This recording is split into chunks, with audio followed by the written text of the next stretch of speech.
Swiss-hosted talks were postponed.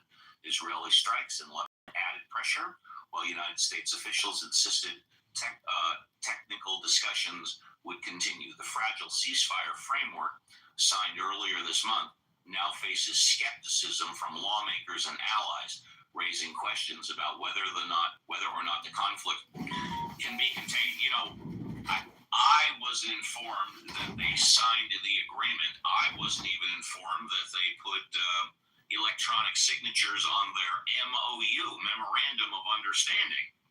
So if anybody knows for certain whether or not that happened, please let me know.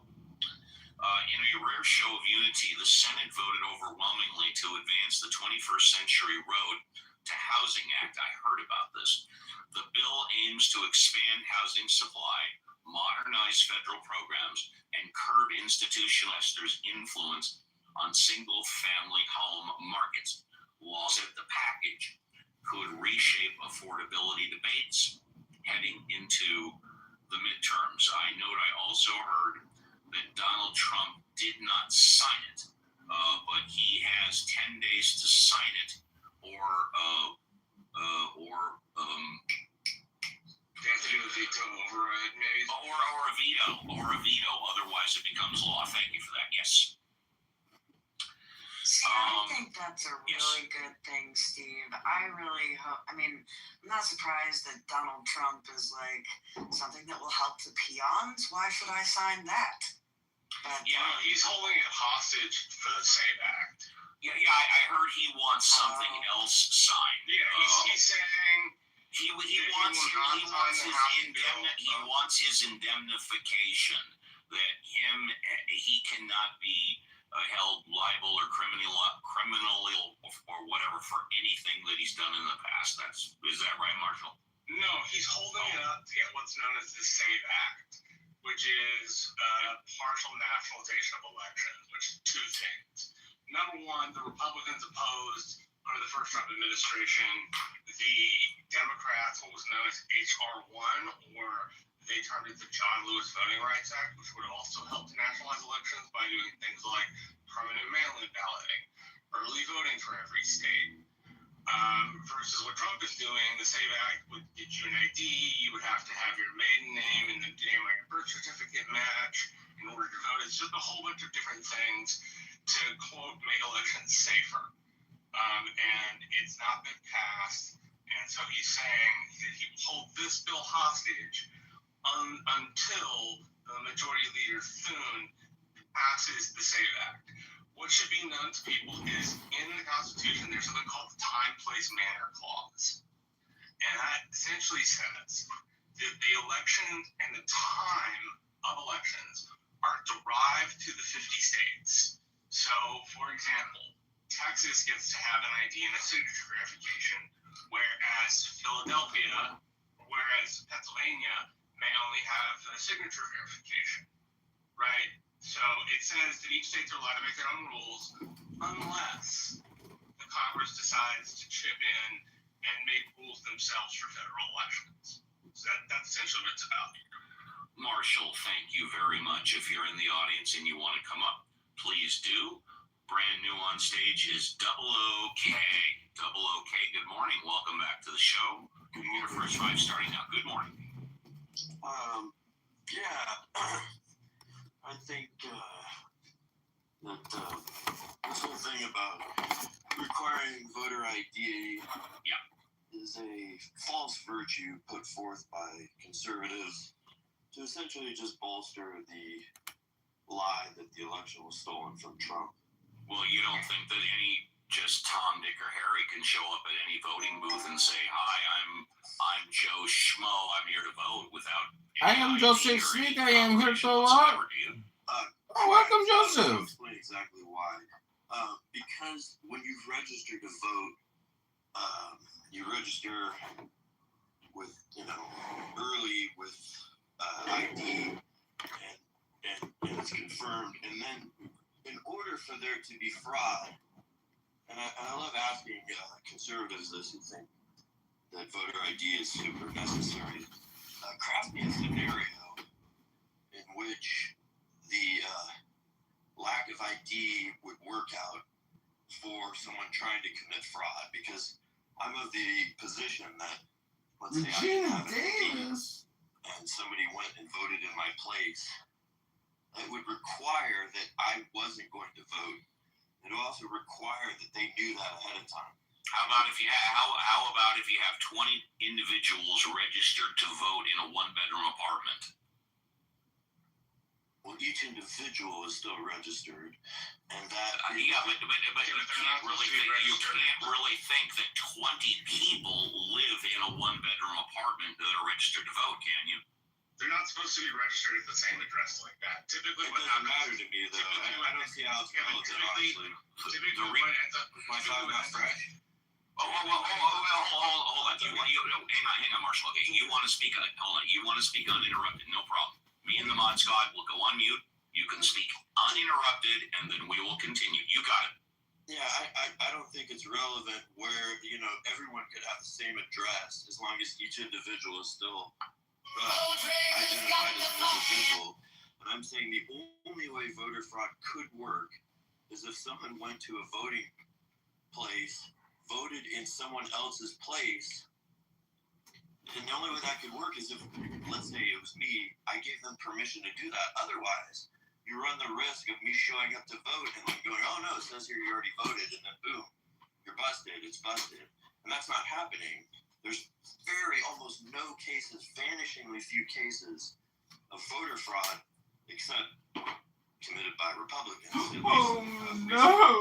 And so I think Republicans are the ones who commit the voter fraud, not the ID or not, Democrats. Always the Republicans, never the Democrats. voter fraud could work is if someone showed up in your place knowing that you were just not going to vote.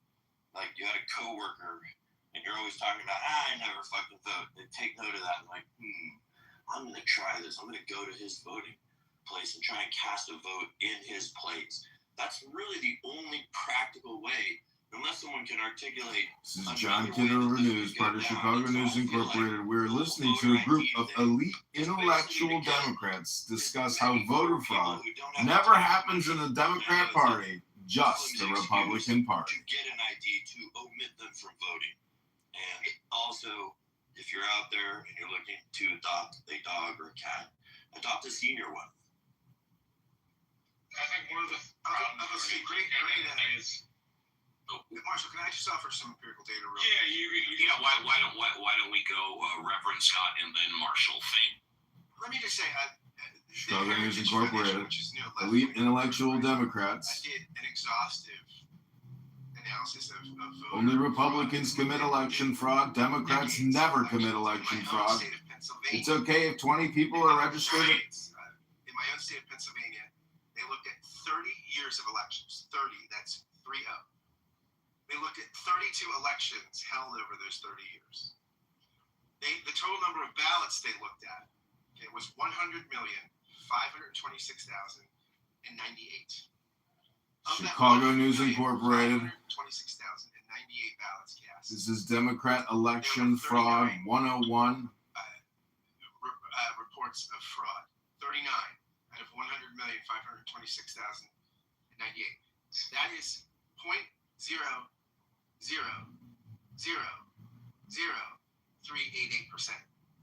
In comparable states like here in Arizona, they looked at 42 million some ballots and they found almost 43 million, 36 cases. That wound This up is being Chicago News Incorporated. 0.00000. With a group of elite intellectual Democrats claiming that Republicans are the only party that commits election fraud, not Democrats. 0.0000355. May I add something? Yeah, go ahead. My favorite is the Maricopa County election recount.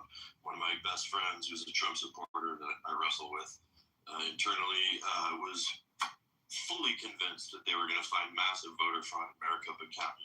And even before they counted, I said, not a chance. The reason I said that was, you've got all these guys in there, like Republicans, old school veterans, and this, that, and the other.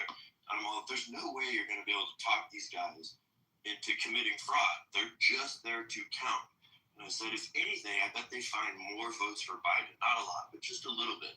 Yeah, I was right. And he didn't really know what to say to that. He was expecting to find pancakes in the paper. He had a list of things that they were going to uncover. None of it was uncovered. And this was a recount done. You'd see the media wasn't allowed inside. It was all Republicans, all Trump supporters in a building recounting in private. And a lot of my, left-wing friends are like, oh, this is bullshit that no one's allowed to even see it. I'm like, don't worry about it. There's no way you're going to get all these people to agree to cheat for Trump. Because even if one person, says no, they're going to come out and be like, the whole thing's bullshit. And I was right. I just thought that was what point. Yeah, and this is, you have a greater chance of being struck by lightning. Someone has a better chance of being struck by lightning than committing murder. It just does not happen statistically. I mean, it's so infinitesimal. And the very few times it does happen, to 0.00003 or 2, it doesn't affect elections. There's not one instance where we can see that it's affected an election. And it's usually Republicans do it. It's a solution in search of a problem. Marshall is up next, and then Denise. Marshall. Yeah, all I wanted to say was one of the ways that things can get mixed up in elections is if states don't purge their voter rolls, or if, when people move, they don't change address. So, I've been doing campaign politics in South Texas for about a decade, and I knock on doors a lot. The things you'll find, and this is Texas, this is not every other state in the country. Other states have similar issues, but Texas is Texas.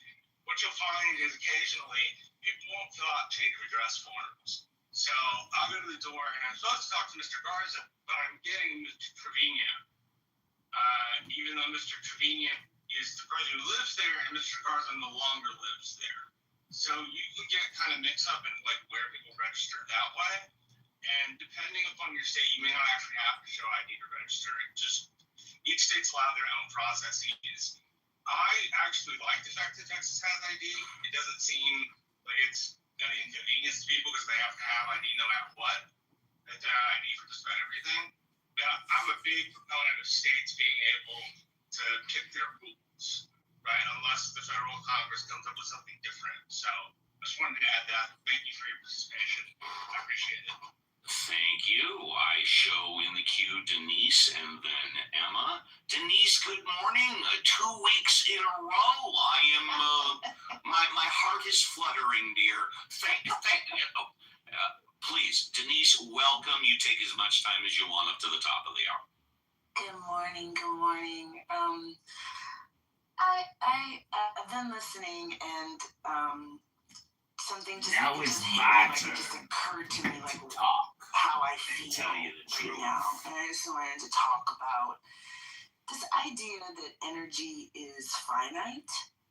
Right? We only have so much. We only have so much legislative time. We only have so much, just literally energy in our systems to create and affect really any kind of change at all.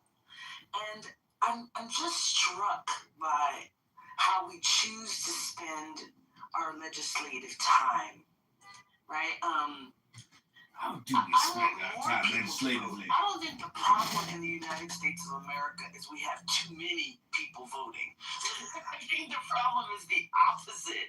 We need more people to vote and more people to be engaged in our democracy in a substantive way. And you have to look at whether you are a proponent of the SAVE Act or any of the things that they present, whatever. Why? Our kids can't read. We have one of the highest. You mean to tell me there's this thing called priorities? All of these problems. Priorities. I'm really struck by the choice to focus on things that are not real problems.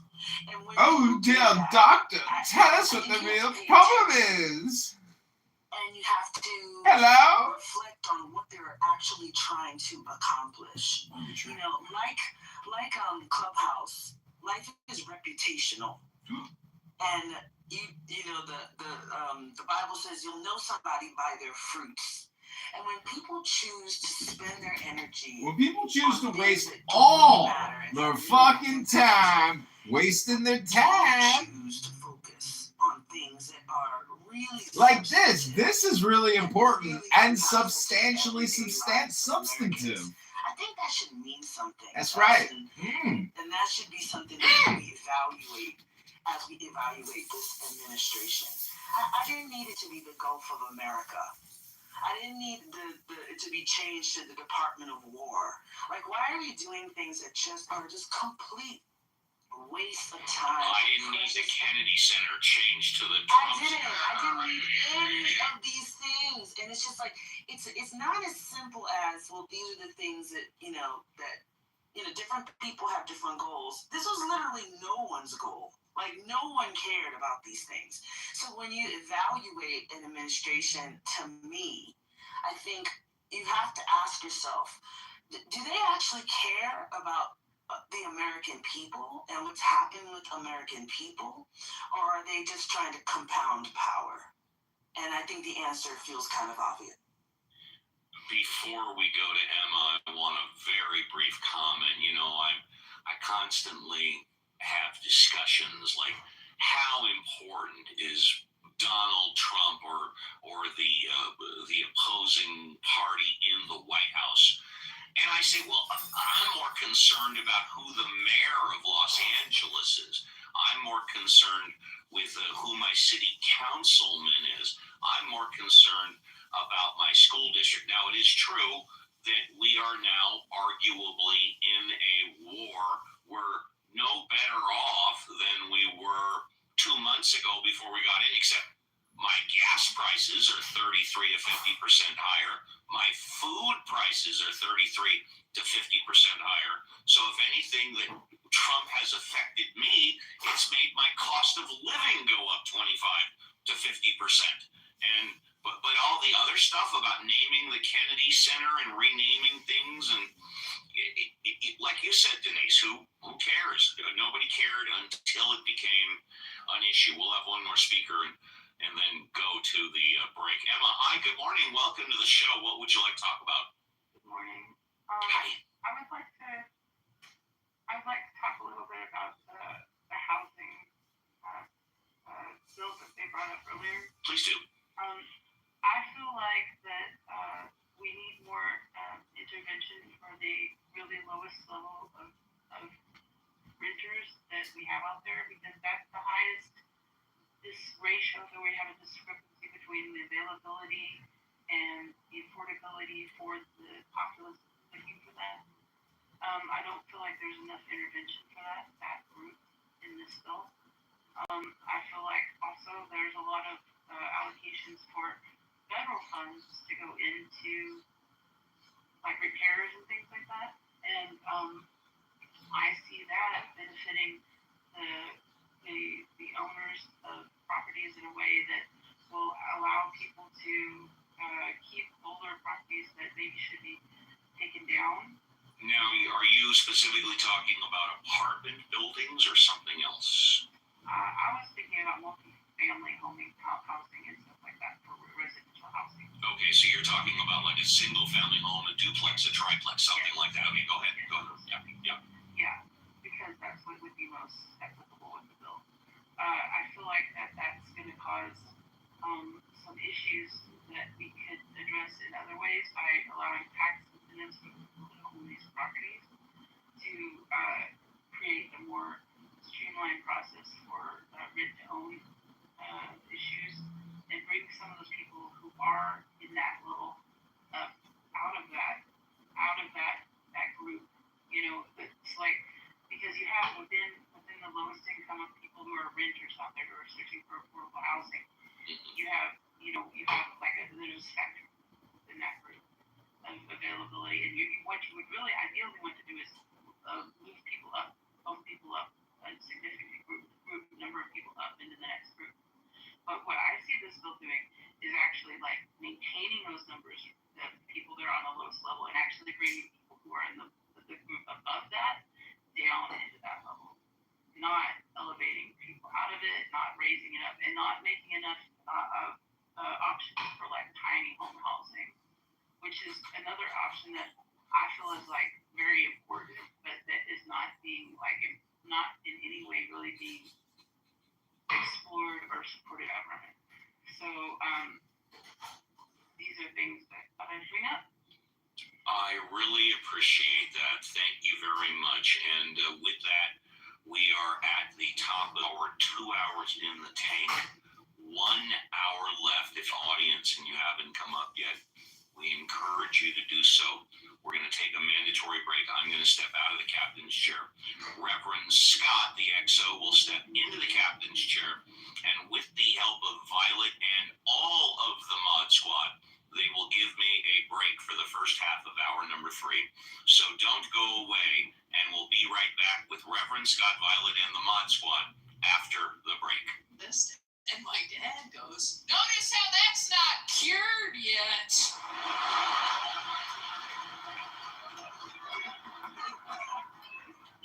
And she's like, "Wow, honey, Mom, I hope we never get Alzheimer's." He's like, "I hope we do. We can all forget about this guy."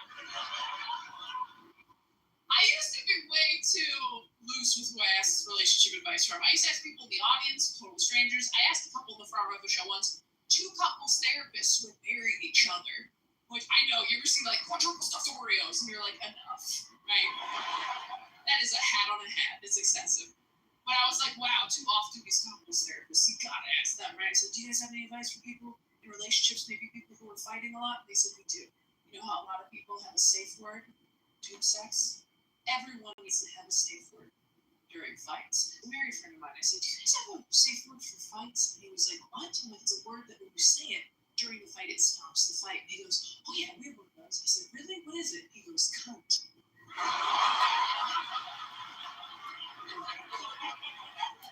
But I have to say, it doesn't really work if she said it. I was like, Jesus, I was looking for like pineapple, dude, but I used to ask people for relationship advice after breakups because I thought that was me working on myself, but it really wasn't. It was just me trying to figure out how to get into another relationship as quickly as possible so I wouldn't have to work on myself. The reason people don't want to be single for long periods of time is that once you're single for a little bit, you start to notice, ooh, some of the issues in my relationships are still here. And it's just me now. There's only one set of footprints in the sand, and no one's carrying my ass, right? Like, I realized in the last year, I still Oh my God, Paula, you got to do relationship Paula. Don't even think about it. I wear perfume when I'm in a relationship, though, because I know that if we break up and you smell that smell later, you'll get sad. And that makes me happy. I don't wear perfume to smell good. I wear it to haunt you later. I was on a first date with a guy. I realized we both had 3 younger siblings. I said, "Oh my God, let's text our sibling group chats right now. Ask them what our biggest flaw is." I'm so fun on a first date. I can't believe it. He texts his brothers, "Hey guys, what's the flaw?" And they write back, "Works too hard, carry much." One of them wrote back dyslexic, which I thought was pretty funny. Couldn't read it, but I could. Point of view, feel a little about what's bothering you. Got a question that's on your mind. Before break courageous. Come on up and get you fresh fire. What does that mean? Well, listen up. Have a take and just don't suck. Be respectful, make your point in a reasonable way. Come on up. That's Uncle Steve today. Reverend Scott. Hello, Reverend Scott. Wow, what a 2 hours it's been. Oh, always. We're always upward with this show. Always upward. Well, I am going to go have a mimosa. You step into the captain's chair and run it straight and true. Thank you, sir. I'll see you in a half hour. I'm too sexy for my love. Too sexy for my love. Love's going to leave. That's right, everybody. Reverend Scott. Back in the chair. Violet, how are you? You ready? I'm ready. Violet, let me tell you something. I'm too sexy for my shirt. So You sexy. said that right, Fred. I'm not too sexy for this show. Scott is definitely not too sexy for this show.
economy.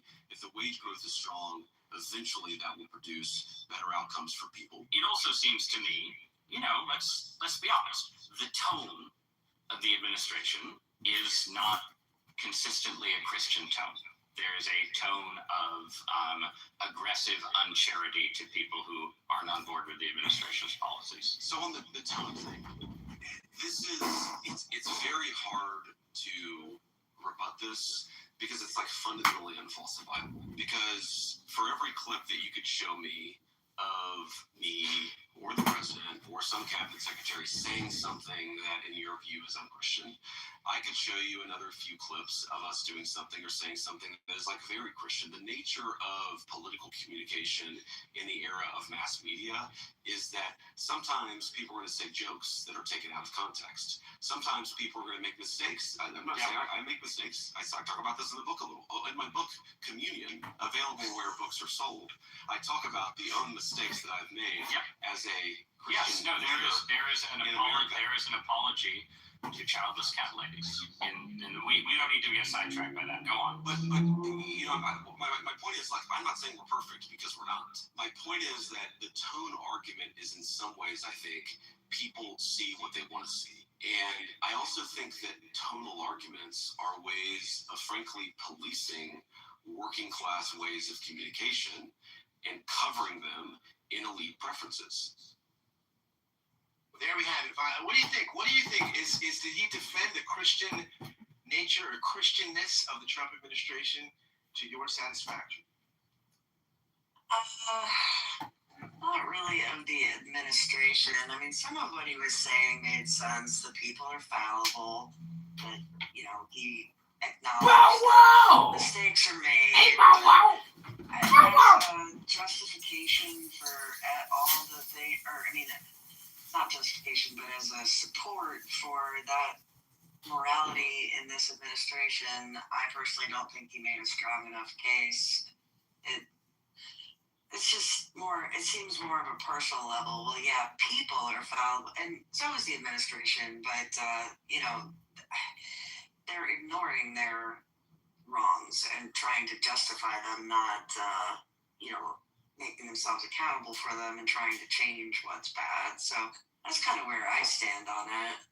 Does not pass the smell test according to violence, and I will just make it be known for fairness here that when he said the economic stuff that benefits the working class, nobody, virtually no nonpartisan economic analysis suggests that, right? The big beautiful bill, the tax policy, things like this.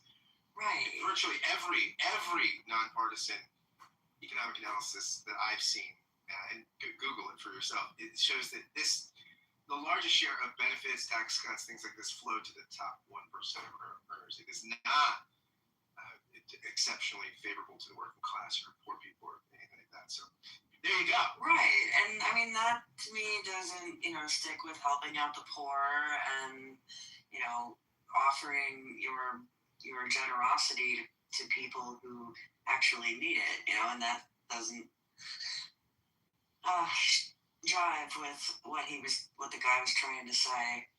Thank you, Violet. Great insights, and thank you for helping me take over the keys to the jalopy here and drive the ship straight and true. Let's go over to Andrew Tunney, our friend from the beautiful northern region of Canada. Andrew, would you like a fresh five to tell us what's on your mind?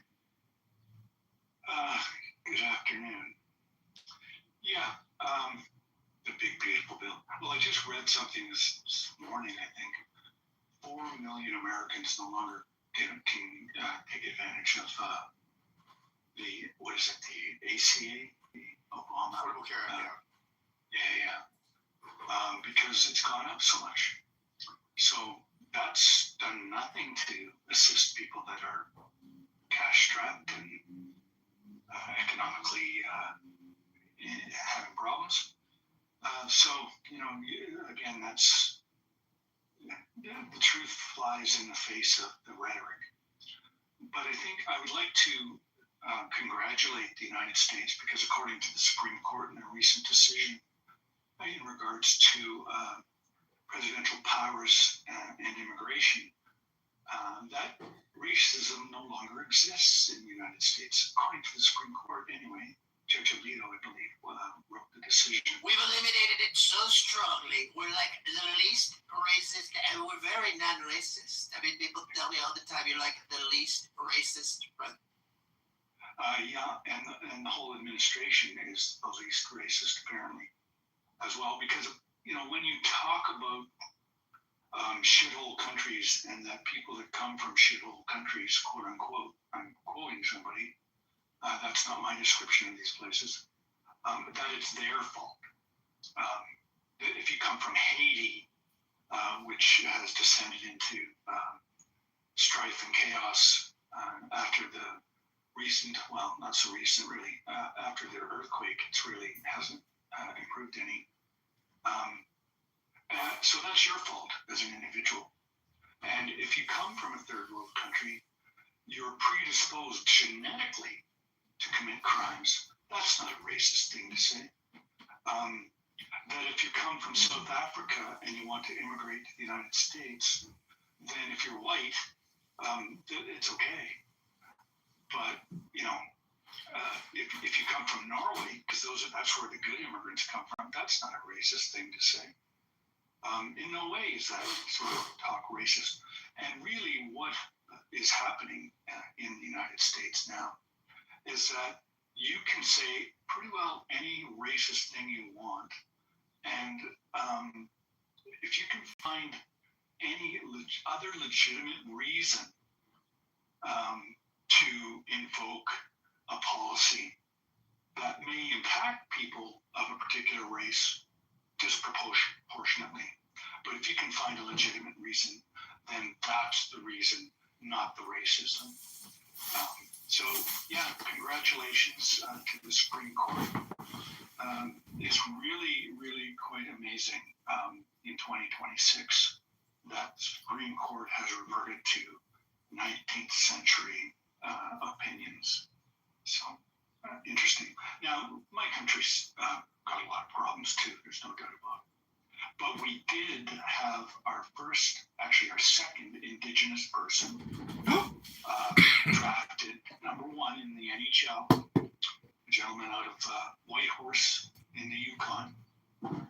He was drafted by the Toronto Maple Leafs, first pick overall. So, you know, maybe there's hope. There's hope. But it's a long way to go. Every time somebody disagrees.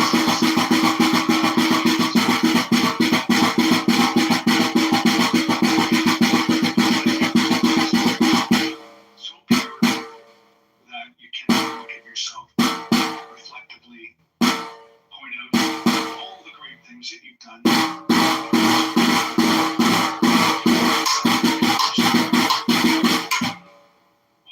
Things that you're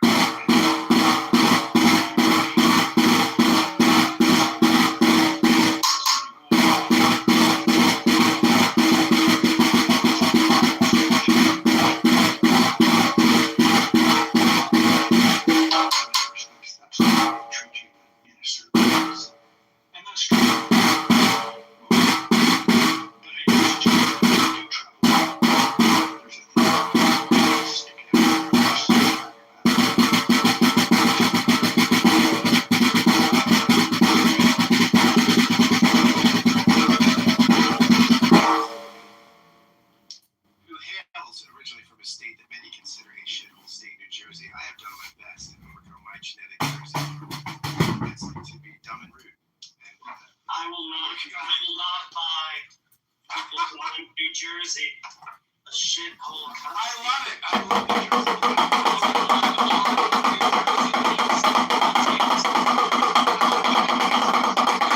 This is your Shabbos goy, Yiddishkeit, Shabbos breaker detection system. Caleb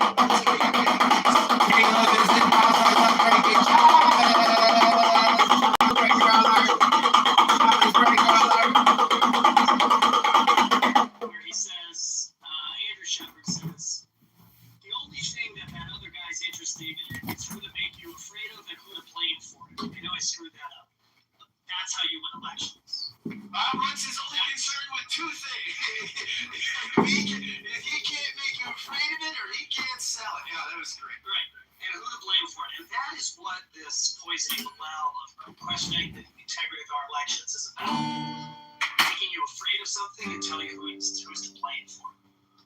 Illegal immigration, illegal aliens from all around the world. I love that movie. I love the part of the movie where you from Somalian land in Minneapolis. Minneapolis is not Somaliland. Muslims are in every land. Muslims are everywhere.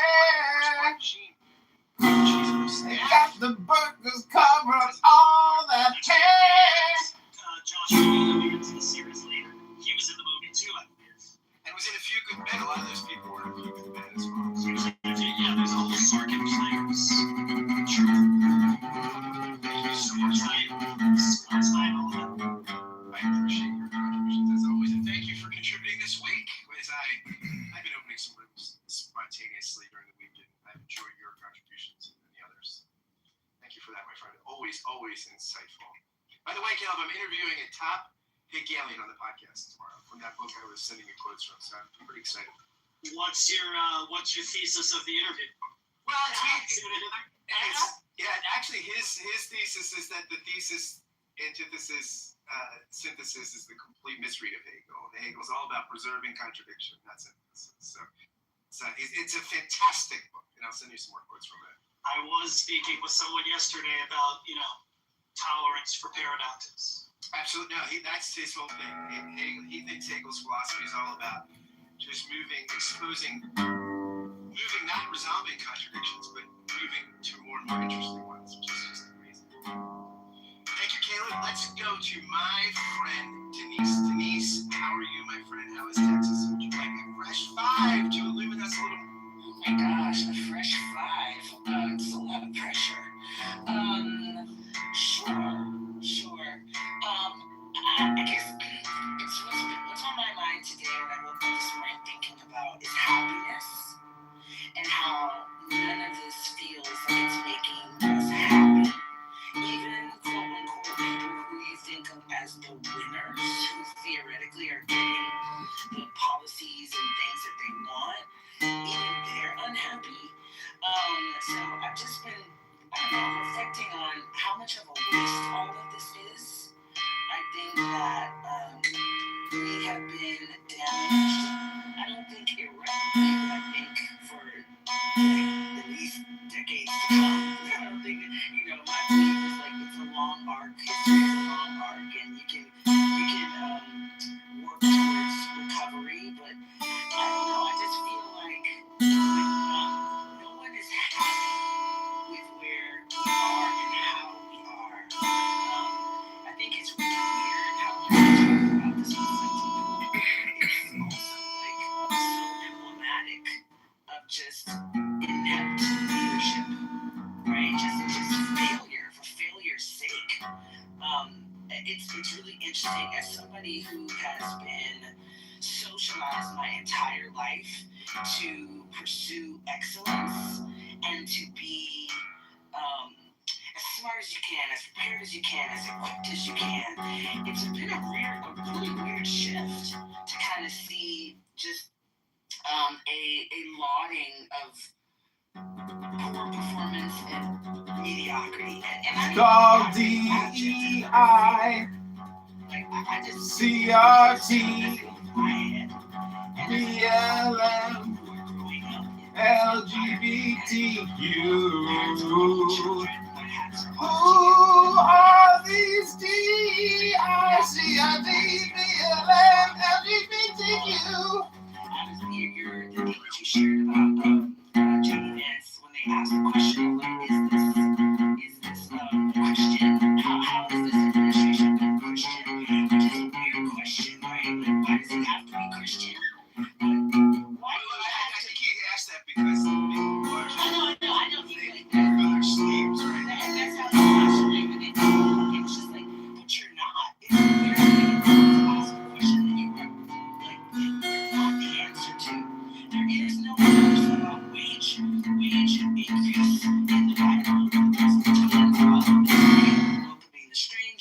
caring for children. We don't feed our children in this country, and we don't protect. That's not true. Getting health care. That's your opinion, girl. This administration. Love is opinion, girl. Not your fake made up facts. Yeah. Explain it. I think it's bizarre. I am God's man, a Jewish Christian Democrat. It's not true, and we can all see that it's not true. It's not true, cause my opinion says it's not true. I have friends of all stripes, and I have friends that I got friends of every kind that makes me cold red. Acquiesce. They're embarrassed. Acquiesce to me and my lies. That's the only My opinions are facts. My opinions are the facts. I don't know. I just think it's a really interesting time to be alive, and our loss of desire. It's such an interesting time to be alive. If I could choose which time to be alive, I'd say that this could be the most interesting time ever. I wouldn't want to be alive in the year 1444. We didn't even have radiant heating in the floors. Understand how shameful you are. You are so shameful. Are people who It's my opinion that you're shameful. are perceived as criminals, liars, cheaters, thieves. Andrew Jackson. I mean, what are we doing? It's just a strange time to be alive. And again, I said it once, I'll say it again. Hats off to parents of young children that have to like instill values and morals at a time when we are so bereft of. Thank you so much. That's incredible. Articulate. You got no children, Very interesting. so here you are, telling us all about your opinions. They're not your facts. This is supposed to be painful. Somebody said I was in love with you yesterday, B-Man. I was like, oh man. In love with the voice, not the body. Would you like a fresh ride to tell us what's on your mind this morning? I'm on that.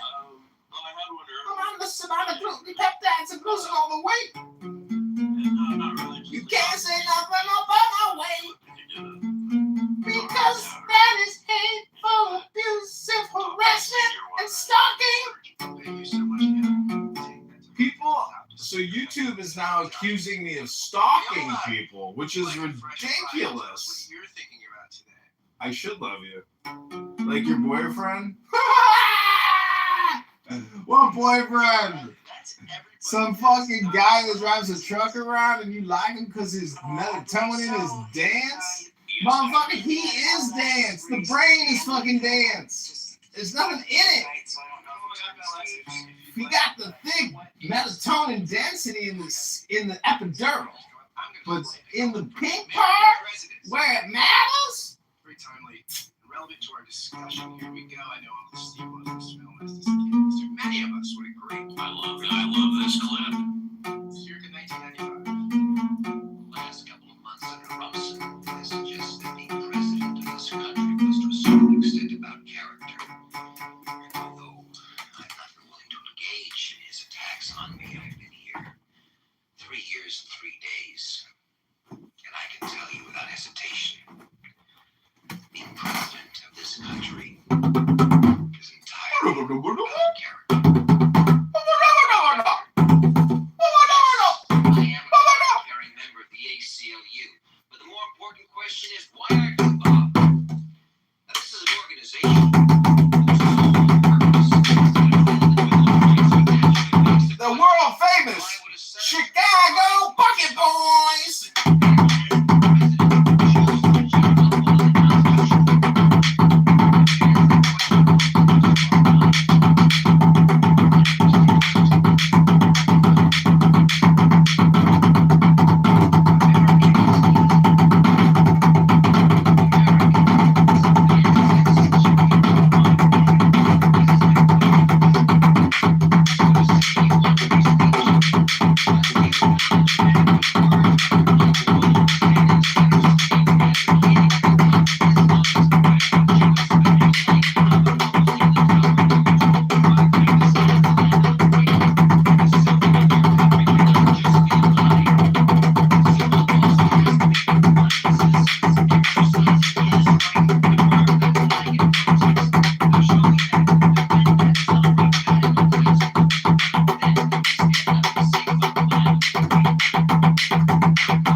was that he simply didn't get it. Well, I was wrong. Bob's problem isn't that he doesn't get it. Bob's problem is that he can't sell it. We have serious problems to solve, and we need serious people to solve them. And whatever your particular problem is, I promise you, Bob Rumson is not the least bit interested. He is interested in two things, and two things only. Making you afraid of it, telling you who's to blame for it. That,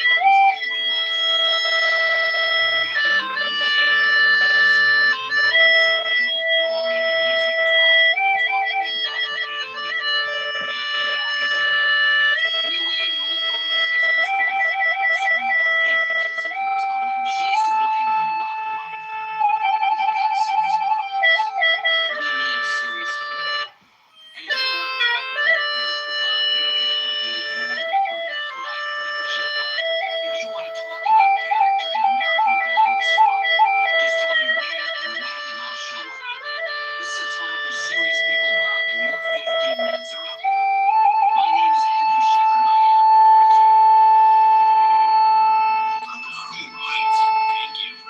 is all you want.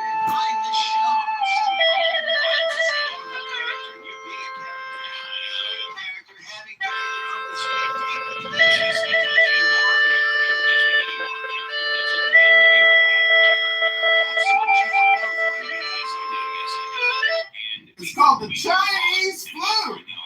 It's a communist musical instrument. It's socialist. It's a progressive, pluralist, liberal, elite, intellectual, LGBTQ flute.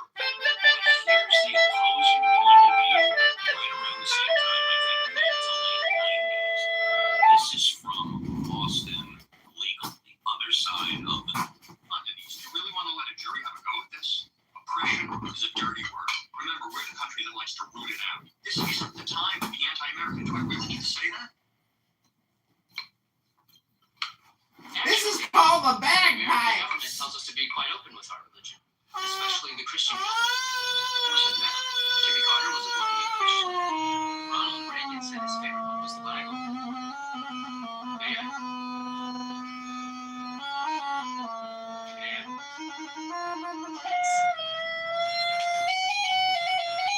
We are guided by a power larger than ourselves. Jesus Christ, the Son of God. We worship an awesome God.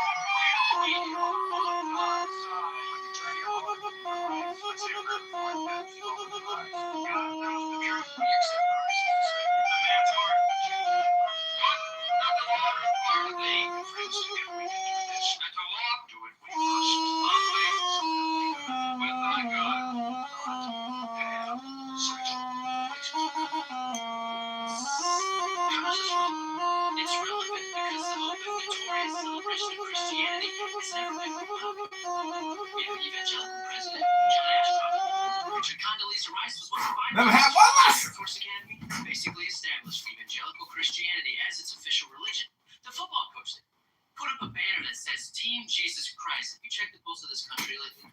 How is this relevant? I just told you. It's evolution out, creationism in. We are a Christian nation. He's making me repeat myself. And with the eroding values in our country, It's making me repeat myself. Other star athletes doped up on steroids, committing sexual assaults with the Enrons and WorldComs, stealing from their investors. What is wrong with today's business leaders trying to introduce a little spirituality into the workplace? One nation under God. One nation under God. One standard under God. One people under God. For the children of When God. you eat too much and you drink too much, your rheumatoid arthritis, aka your arthritis. This is called Look at My Foot Show as I massage my knee. My political campaign strategist for the Chicago mayoral candidacy told me that the more foot videos I create, the greater the chances of me becoming the next mayor of Chicago increase. Scott Violet, the rest of the Mod Squad for holding it down. And we've got 30 minutes left till the top of the hour for this 3-hour tour. If you're in the audience, we encourage you to come on up and get your fresh five. Oh! Let's go to the Mod Squad. Mod Squad, if you would like a fresh five, please just unmute and start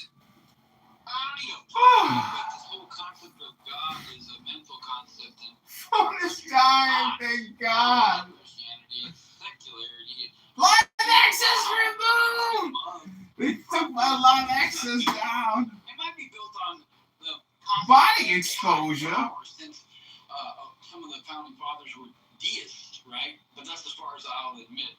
But the whole concept of God is that exactly, a mental concept construct. It's not true in reality. So, thank you. Yes, and I believe we are the only country out of 209 on the planet that have the First Amendment. Free speech, free worship of any religion or no religion at all. I think we're the only country that has that. We're the only one that has it. We're the only one that has it written down. Yes. The UK has a version of it, but their constitution. This is John Kitover, Chicago Mayoral candidate for the February 23rd, 2027 mayoral election here in Chicago. Like the video, share the video, and subscribe to the video. Together we will defeat the liberal, communist, progressive, pluralist, elite, LGBTQ, intellectual Democrats stealing billions from the pensions, putting the police, stealing from the police pensions, not letting the police do their job of law enforcement, no cash bail ankle monitors for recidivist murderers going back out and lighting little girls on fire on the train, slicing their throats, mass murders on the trains, mass murders at teen gatherings. Like, share, and subscribe to this video if you want change now. If you want to save the future now. We're too lazy to do the research, but like when it comes to candidates, it's their actions, both in politics and otherwise, that demonstrate the kind of person or kind of leader they're going to be, not whatever ideology they say they're attached to. I mean, they can say that they believe in whatever they want, but if their legislative actions and bills and stuff like that don't back it up, it's, just hot air. And so it seems to me that it doesn't matter to me what ideology the politician, well, I mean, it does, but his actions as a legislator and what issues he's trying to promote or go against is more what I'm interested in than what he says in his political commercials about where his morality comes from. Or well, it's interesting that you bring up Canada because in 1982 they revised their Charter of Rights, and in 82 they revised it to say the supremacy of God is enshrined at the very beginning of the Constitution, explicitly stating that individual rights are grounded in a higher moral order. I'm not reading it properly. Let me see here. The supremacy of God appears in the preamble to the Canadian Charter of Rights and Freedoms. It reads, whereas Canada is founded upon principles that recognize the supremacy of God and the rule of law. That was redone about 45 years ago. So, interesting. Thank you for bringing that up. Would anybody else like to contribute at this time? Yeah, I would. I also think it's kind of weird to have a compulsive nature to your Christianity. I think fundamentally that is that's anti-Christian. The whole idea is that you present and live a life that makes people want to live like you. The idea is not that you structure governmental rules and laws that compel people to operate under your value system. So the whole concept is kind of strange to me. The way that people want, and in a lot of ways, I have to say, nobody really thinks Trump is a Christian. Which kind of goes to the point that Violet was making. They don't really think of him as a Christian, but they think of him as a tool of Christians, much in the same way, Pilate was, right? Or whatever. I think that they think of him as a tool. So it's really interesting. Do you want a Christian government? I don't know that you actually do. What you want is someone that will do the things and compel others to do what you want them to do. And I just feel like that is just strange and really antithetical to everything that I read in the Bible. You're not supposed to make people do what you want. You're supposed to lead them and influence them through the way you move through the world. Is anybody coming to Christ because of the operations of this government? I'm going to go with the no on that. Yes, Denise. I'm going to go to John. Denise. I'm absolutely with Denise. I think you have to lead. I think you have to lead through example. I also think we have the Catholic Church tried this during the Dark and Middle Ages. Picking up shit in my teeth going on. Post Martin Luther in the UK, and it didn't work. Intertwining God and government only cheapens both. It doesn't actually bring people to God. It just cheapens the religion and cheapens the government. Yeah, but Trump can call himself a Christian all he wants, but if you look at his behavior and if you look at what he says, he does not act like Christian. That's my humble opinion. John Malincrod, good morning. It's a pleasure to see you back on the show once again. Not to belabor the point, but I'm looking forward to my steak and lobster dinner in about a year and a half. What's going on, sir? Yeah, I fear, and I have to say I am getting nervous about that. Looks to me, I mean, my only hope now, I shouldn't say my only hope, but my biggest hope now is that he drops dead, because that may be the only thing that saves me. Yeah, what's going on? Yeah. Well, so I'm I took my PTR. Can anybody guess what that is in my PTR? Because I'm looking at it right now. It's hate I'll leave speech. it to those with good I eyes. want YouTube to know that I am a journalist, a politician, a musician, and a magician. And what people say on this show is not the opinion expressed of the host. So I want the people at YouTube to know. And so that's what you see. Also, it's so weird being over here because everything's like it's night now, and I just had dinner. I can't. I know there are people in Clubhouse who deal with Uncle Steve that way, but I don't feel like I should have to do that. This is John Kitover, Chicago mayoral candidate, listening to elite, liberal, intellectual Democrats. Go to ChicagoMayorVote.com. Like, share, subscribe now. Oh, I'm sorry. Go ahead. Oh, I was just Brenner. You could have bacon and eggs and hash browns and more natural. So what? I didn't catch that, Violet. What did I miss? No, just my husband and I. If you eat breakfast food for a dinner meal for some reason, yeah. We call it Brenner. Brenner. Yeah, so you should have Brenner. Well, I love breakfast at dinner time. That's a good thing. Hey, John, what's your favorite part of your trip so far? Well, that's right. Well, thank you for asking, Marshall, because I was going to mention that last night we went to a service at Canterbury Cathedral. Ooh. And I think I might have The socialist communists are on the march. He's so good. The best part of the trip. Was he orange, 6'3", with a waft bomb comb over of a hair transplant? Well, I couldn't quite make him out, but he seemed, as far as I Seemed can a tell, little orange to me. And he said, I'm going to get that motherfucker Trump. I'm going to get him. Yeah, I thought God loved everybody. What do I know? See? Yeah.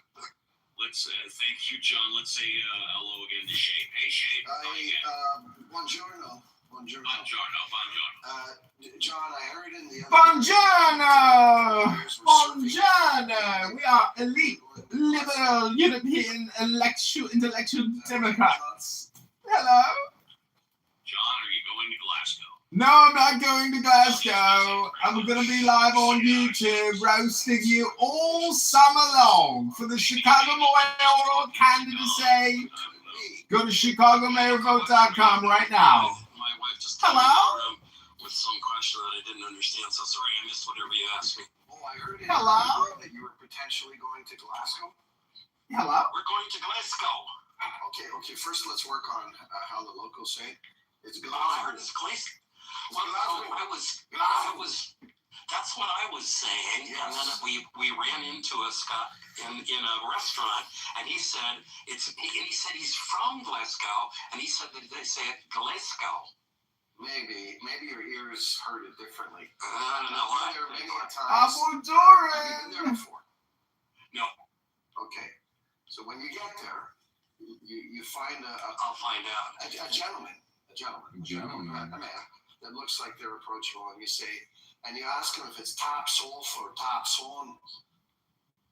Don't you think the person had better have a big handlebar mustache, though, or something? If I'm going to really get this. You know what the top sulf and top swan is? I don't know that. So top sulf is when it's like above 15 degrees Celsius. Top sulf. Oh my God. Top sulf. It's top sulf lots. So you got that. It's top sulf. Top It is. sulf. Yeah. It's been, was it 36, 37? Oh, I think. okay. Yeah.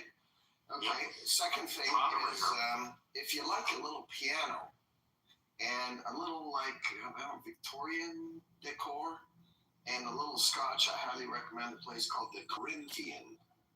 Okay.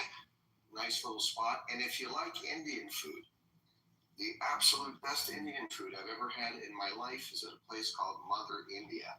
You call a day in advance for the lamb, say you want the lamb. And anyway, those are my Man, we're only eating on the boat. If you have a chance, I don't know if I imagine your trip is probably pretty full, but if you have an option, Gloucester or a town called Tamworth, they have statues of Alfred the Great's eldest daughter, a woman named Ethelflaed, who was known as the Lady of Mercia. And in Gloucester, it's Ethelflaed walking with a goose. The goose represents Saint Winifred, her patron saint. And then at Tamworth, it's her and her daughter, Elfrith. And without Ethelflaed, Alfred the Great's eldest daughter, and his son, Edward I, his dream of a Angleland, because the Anglo-Saxon gypsy came over in the 400s and 500s, there wouldn't have been an Angleland to speak of without her. You probably don't have time, but I always wanted to see that. Yeah.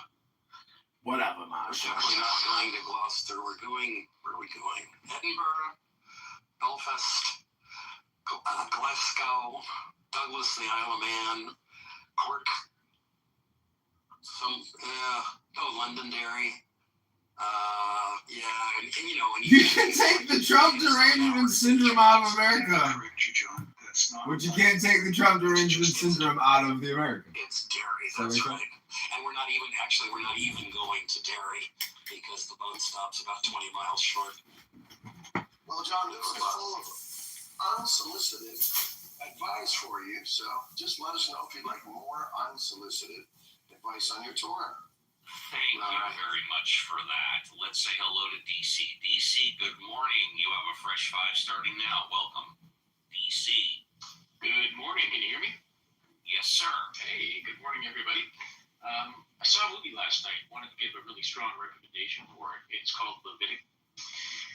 And it's actually an Australian movie. It's more like a psychological horror movie. But it's basically about gay conversion therapy. And it was just on its face as a psychological horror. It was gripping. It's only 90 minutes long, start to finish, absolutely gripping. But what it says about how religious or certain religious traditions, how they treat gay teenagers, especially young people, when they discover that they're gay, they treat them demonic. And of course, that's what the whole movie is about. It's about they try to perform this conversion therapy, and what it does is it creates a curse on these young people that they then have to live with. But an amazing movie. I give it 10 out of 10 or 5 out of 5. Highly recommend it. Thank you for that. Appreciate that, y'all. Leviticus, if you're looking for a movie, Leviticus. Thank you, DC. If you're in the audience and you want to come up, do it within the next couple of minutes because it's going to be impossible. Let's say hello to Alvin. Alvin, good morning. Welcome back to the show. What would you like to talk about, Alvin?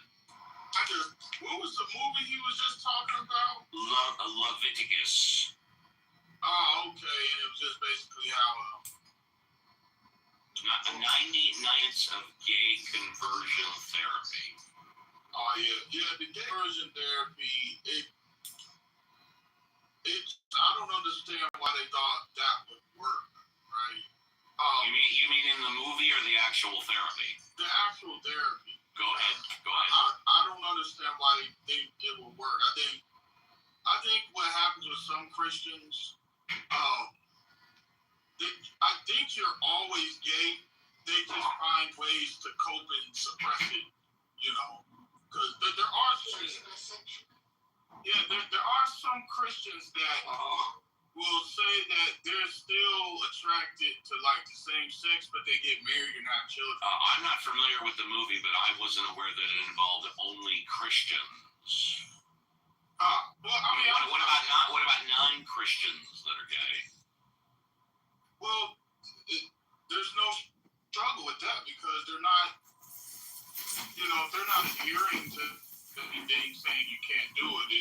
You don't think it's as difficult? You don't think it's as difficult to come out of the closet and say you're Muslim than you're? Well, any religion, if you're an atheist, Gabe, I don't have to come out to your parents, right? I don't. There's no pressure there, right? Because you're not right. But the atheist population is only about 8 to 10%. Yeah. Yeah, I was more so talking about what happens if you're gay and you're raised in a Christian household. I know that. That's why I said, well, did it only involve Christians? What about Muslims? Or even Muslims. Any religion that prohibits the practice, right? Yeah, you're talking about if you were raised in a deeply theological, God-believing religious home, it's very difficult to come out as gay. Now I understand what you're talking about. I was more so saying there's people that are Muslim or even Christian that admit they're attracted to others. But it's against my religion, so I married a woman and had children. So they really find ways to suppress it. I don't usually become straight per se. Maybe they become bisexual. I don't know, but I don't think there are any religions that openly support homosexuality or being gay. I mean, there's religions that just don't mention it, like Hinduism. That's interesting. There are lots of Christian denominations. Yeah, there are lots. That come out. Hold on. That come out and support it or don't talk against it or don't mention it.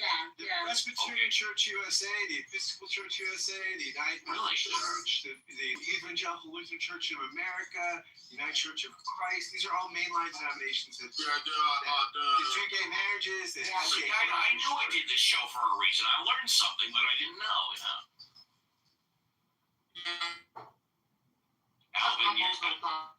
Alvin, you're in the Matrix, Alvin. You're breaking up, Alvin. But we can come back to Alvin. No, I'm learned something because I really didn't know. Steve learned something. It was like Steve read a book and learned something he didn't know. Now he knows something new. It was all worth it. Even the Catholic religion, the pronouncing, it's okay to bless unions of the same sex, although they have come out in favor of marriage, but it's okay. Same-sex marriages by the Catholic Church? Oh my God! LGBTQ! LGBTQ! LGBTQ!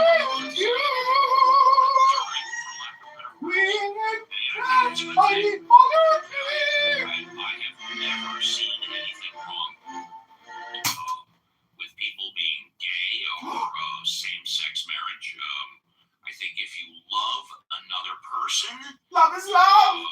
Love is love. The right to spend the rest of your life with them in a committed relationship. I've never seen anything wrong with that at all.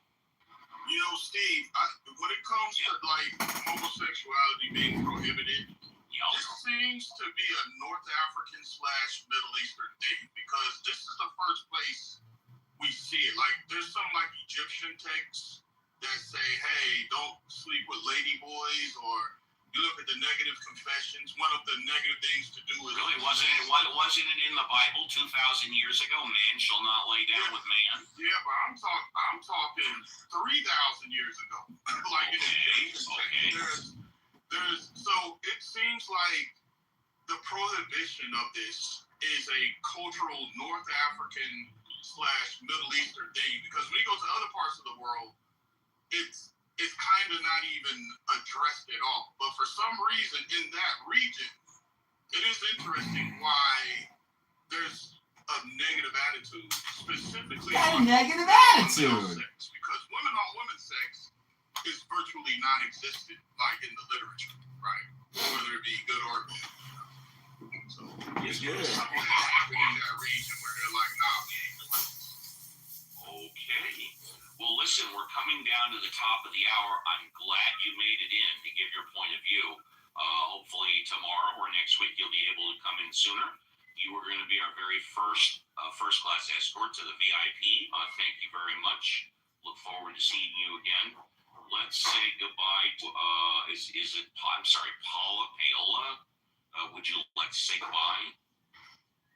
Paula? We can come back. Okay.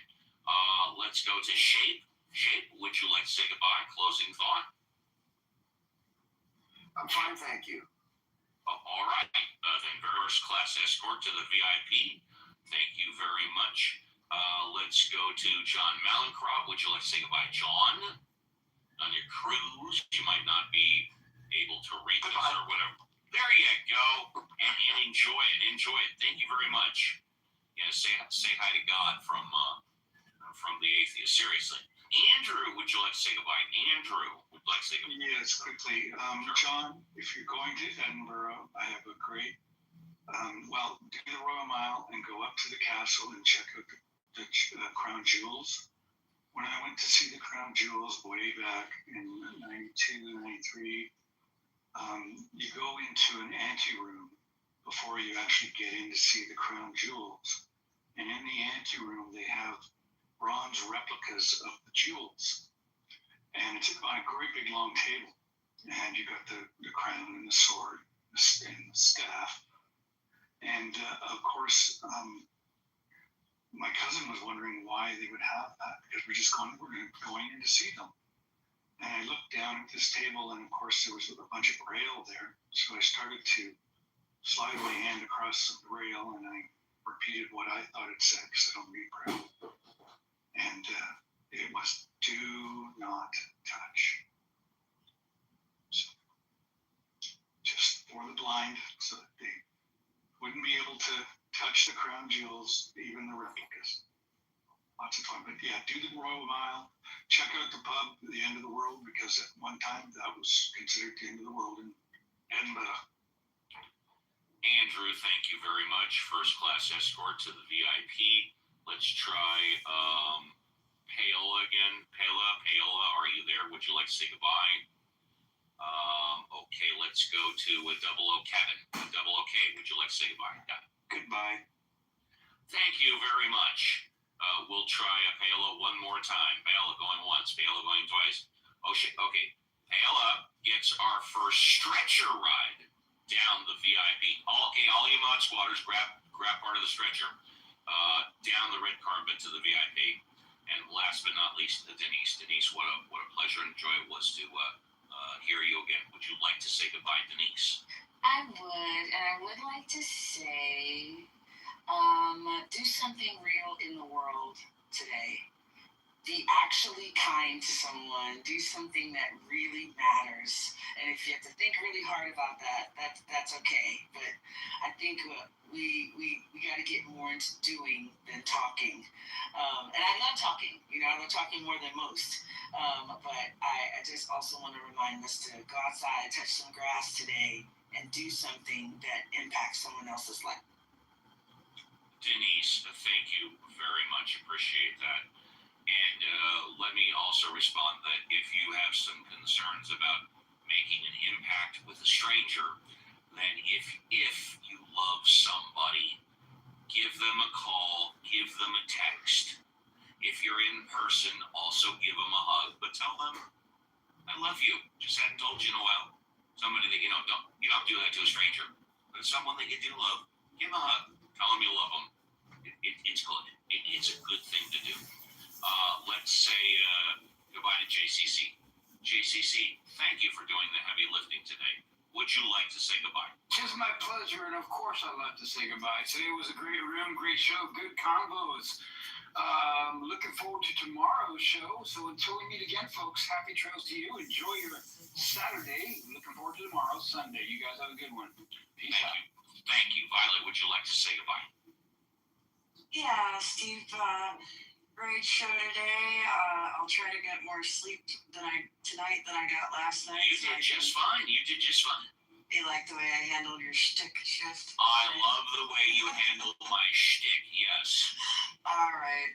Well, really exciting show today. Time just flew. We had a lot of great conversation. So, I only had to read 3 news stories. Well, exactly. I think last week I had to read like 15, Well, I love hearing your voice, Steve, so, I didn't know, but... Thank you. Anyway, I hope everybody has a great rest of their day, and I'll be back tomorrow, hopefully with less brain fog and more hype. And last but not least, Reverend Scott. Would you like to say goodbye, Reverend Scott? Uncle Steve, partying is such a sweet sorrow. By the way, what's the big deal with same-sex marriage? Everyone knows once you're married, it's the same sex every night anyway, right? It's all same-sex marriage, right? Geez Louise. Uncle Steve, my triumphant return. Happy to be serving as XO, and can't wait for the show tomorrow, where we will be in full effect. As always, coming in hot. And with that, we are done.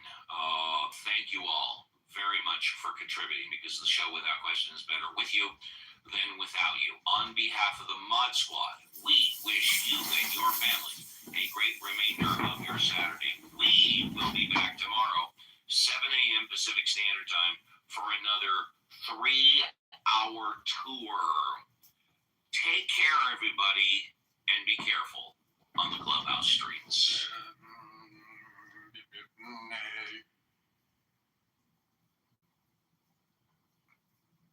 Not sure what was the question? Yeah, sure. I think we got the answer, but Emma was initially said that the rules of war allow for the seizure of territory, and that was right. Okay, so what the rules say, and it's very, very detailed in the ICJ, is yes, after a violent conflict, you can gain territory. In order for that to be a lawful military occupation, it also has to be confined, not only in the way that you abide by the civil population, international law, let's say obligations, but the problem, and this is what the ICJ details, and in regards to the West Bank, they detail it very, very thoroughly. And regarding to Gaza, they give a different detail because the situation is different, and I'll explain in a second. And I'm not reading from a script. I simply know this argument's ins and out. Just 1 second. Please let me answer all the way. Please. I just want to focus on one particular question. So to report back to you, you said that under the ICJ, you're allowed to take territory. Not to take territory. You're allowed to occupy territory for a certain limited amount of time, and you have to abide by certain international laws in how you treat the civil population. What the ICJ advisory opinion details is that because a very long time has passed and Israel has neither complied by the rules of occupation regarding the civil population, nor has it officially annexed the territory and provided equal rights to all the civil population. Hence, this is an official apartheid regime and racial segregation. This is why it was important to make that distinction. Yes, in violent conflicts, you can temporarily occupy territory as long as you comply with international law of how you treat the civil population. Once that period of time expires and the way that you treat the population is not by equal rights and official organization, that is when it becomes an official apartheid regime, as was ruled by the ICJ in July 1994 by Title 15. Alright, so do you know what the period of time is? I'm trying to understand. Like, how can you keep a territory occupied militarily? That is actually not detailed, and to the best of my knowledge, it's very specific. way too long. It's nothing about military mission. This is why we call Israel an apartheid state between the river and the sea. Because everywhere you look, Jews have extra privileges, and everyone who is not Jewish is being oppressed and disparaged and disenfranchised and genocided and expelled and legalized and everything else.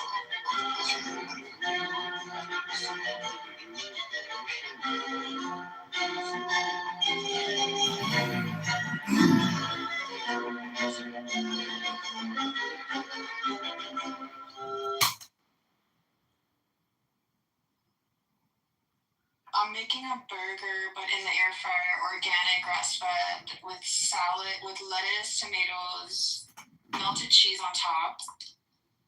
Why in the air fryer? Well, come on, I'm being a little bit, I want to get out in the sun. Why? It's grass-fed, organic. Why don't you put it on like a barbecue or something? I'm not a man. That's a man's job. Okay, so I used to be the same way, and then I was like, you know what? I really enjoy eating kebab and like meat that's on the grill. So I just sucked it up and learned how to cook meat on the grill. It's very easy and it's delicious. When I have my own place and I'm by myself with my man, I'll do it. I'll do whatever he wants me to do. That's it. What if he don't ever want you to do that ever again? I think men like girls cooking. Men like women cooking, right? I think most men like to barbecue themselves. They don't want a woman to handle it. I mean, from my understanding. Yeah, I like women to make like the Mondays, like any kind of like expert,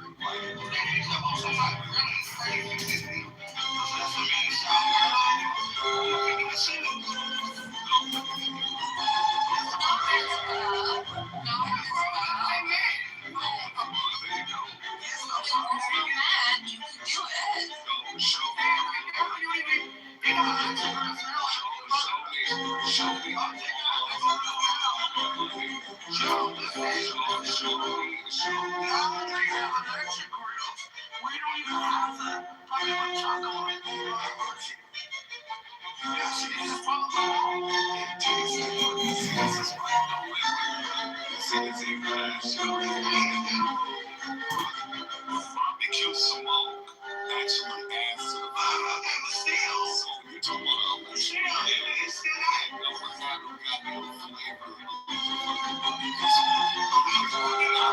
I would never trust you to make like a I bet you can. I bet you can. You'll never cook on my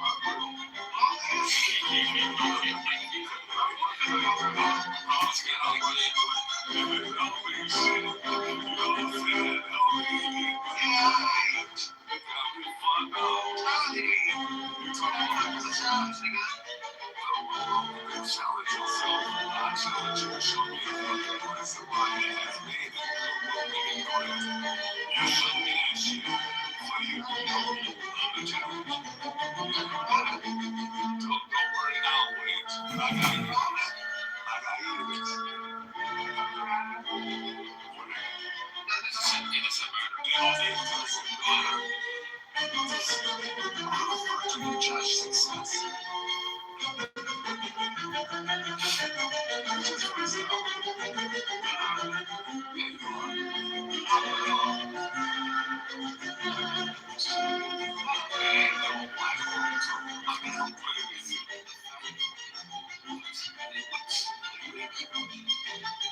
Yes, you do. I do not want to be. I have white brothers. I have white mother. I do not want to be with a white man. I promise. You need to be one of them too. I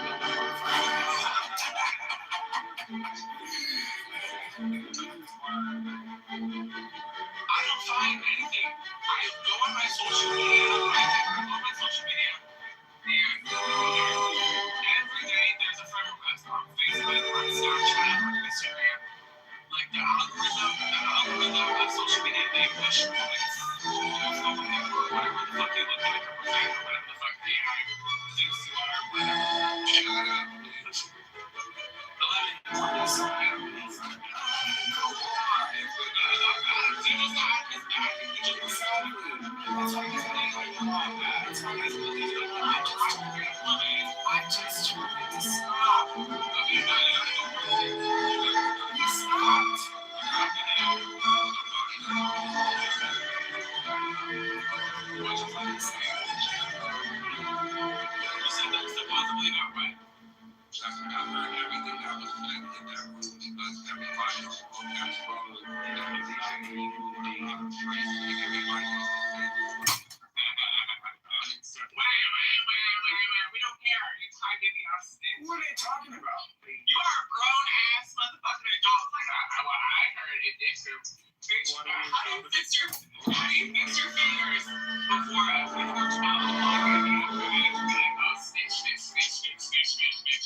'Cause the reason they came in here and cussed you out has nothing to do with anybody.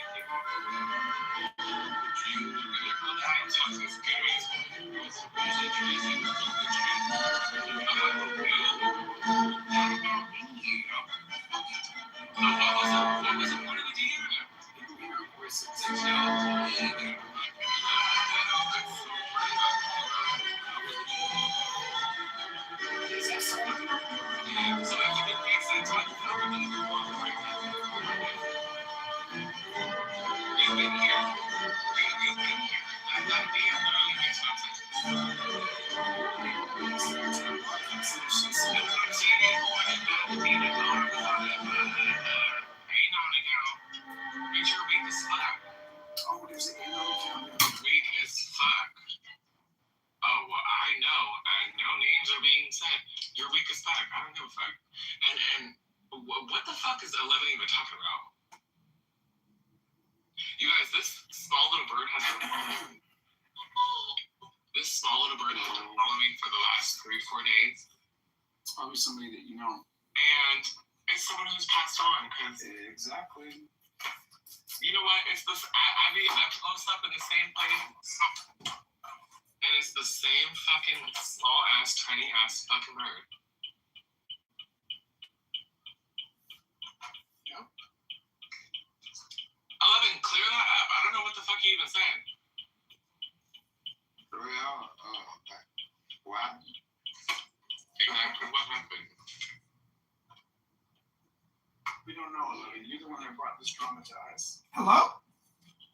No, listen, Dr. Adam, you're trying to play Judge Joe Mathis after you just motherfucking mended your motherfucking relationship. No, I'm trying to keep my peace. Like, I don't know why somebody would be wasting their time broadcasting. Your neck right now. You have no idea. I want to shake your neck. I want to take a washcloth because it's like and wipe the dirt off of the back of your neck. Y'all call me a drunk. Y'all call me a lot of stuff. Which may be true. What's wrong with these motherfuckers? But bitch, my thing is, bitch, I'm not out here trying to fake y'all. What you see is what you get. What I got is what I got. I was trying to speak. GT. You know what? Fuck yes. And honestly, I fixed my online banking, so this shouldn't even be a problem. Oh shit! Hey, what is so funny? No, I swear to God, you doing shit. No, because I just got a notice that my password is wrong. I just changed it, and how's the? Oh, I got the haircut. But what is Adam's laughing at? I'm not laughing at anything. You're laughing at something. What is wrong with this person? Why do you keep addressing me as this person? I'm talking about GT. What is wrong with him? He sounds like he's about to overdose. Yes, you just sitting there mumbling to yourself. You're sitting there mumbling to yourself. That GT don't say that. What do you say? He said he'll overdose if he wants. No, that triggers me. Don't say that. He's bugging out. Well, have a fun time. You go on a bender, but don't overdose. Yeah, but he's mumbling to himself. That's not normal. There's nothing we can do about it besides give him. Okay, GT, you need to drink some water and chill out. That he would motherfucking, modify or moderate his thing, whatever. That's all you can go for, bitch.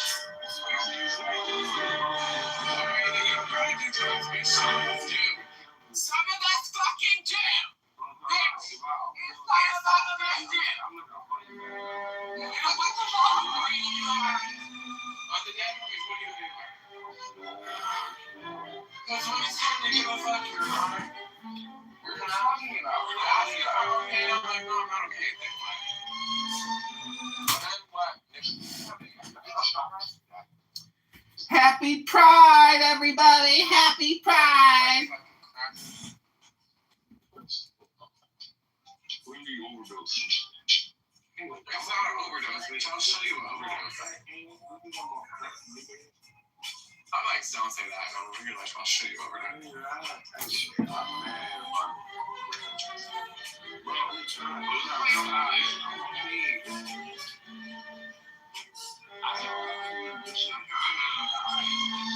Dylan, you're the last person I want to hear Trump.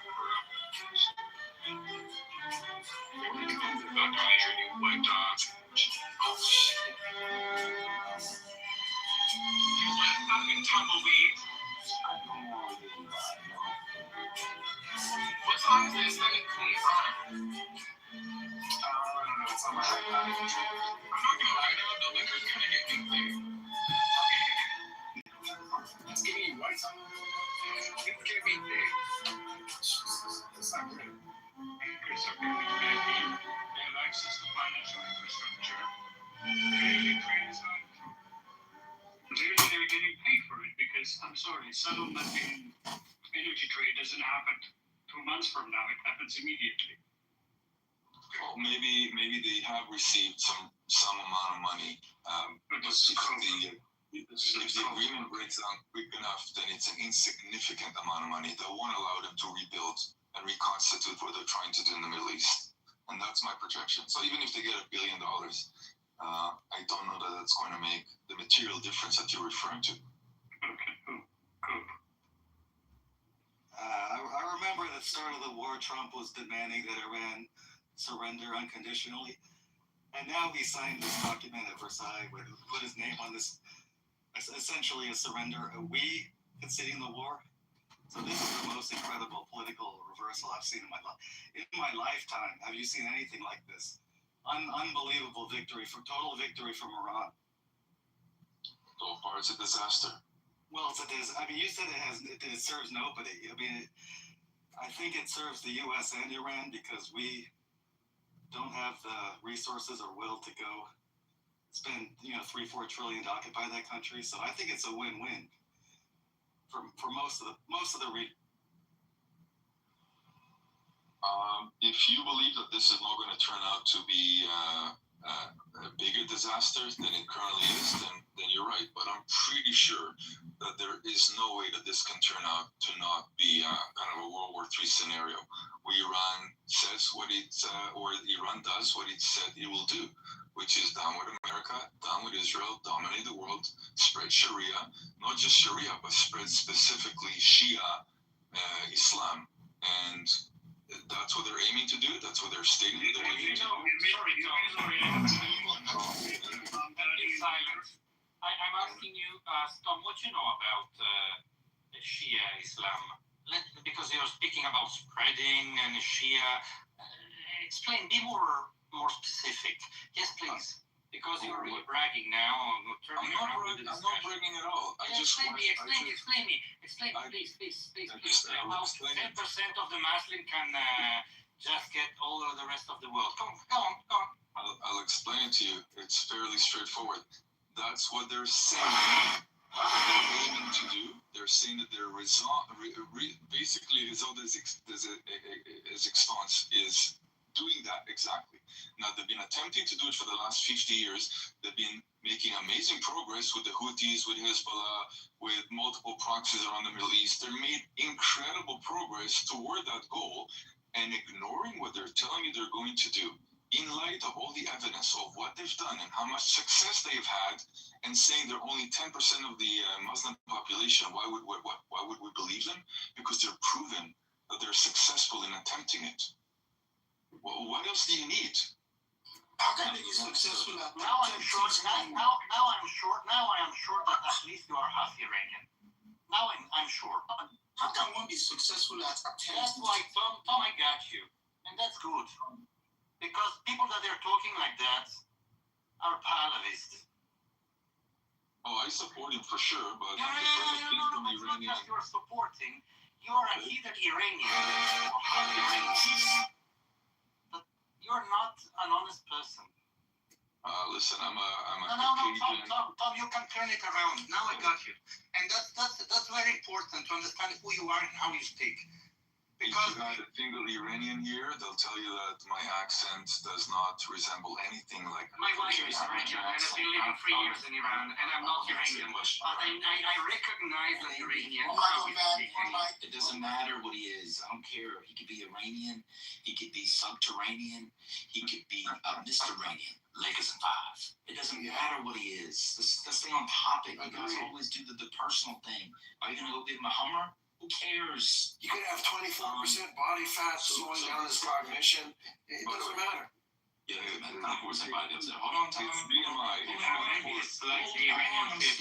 I'm speaking.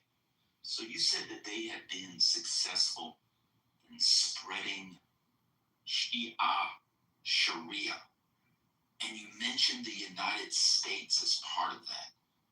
What are you referring to? I didn't mention the United States, and I'm not sure that you said they were doing to the. I'm not sure that Sharia, the one who's spreading Sharia. What I'm saying is a look. Oh, that's what you said. Hold on, you didn't say that? Did he not say that? Sharia. Shia. No, and I did say Sharia, but what I'm saying is the term might be different. But the point is, listen, Lebanon taken over by Hezbollah, which is a direct proxy for Iran. The Houthis taken over half of Yemen, which is a massive country. When did Hezbollah begin? 80s. 1982, July. Why did Hezbollah begin? Technically, as a resistance to Go and learn. We will also put property taxes 25%. Take number two, we will rip out every bike lane that is obstructing traffic. You mean that the existence of Hezbollah This is John Kitover, Chicago. Than Iranian. Okay, so when did it become a primary It's a strong leadership like Sharia that we have to worry about? the property tax. We had to worry about it. I'm in Chicago. I'm about to go get this deep pizza and a big cow. What do you mean? What do I have to worry about? I don't see no Sharia around here. I see brown. That's all I see is brown skin. I see titties and ass. I want the bourbon and hold on. Hold on. Why can everybody else get to finish but me?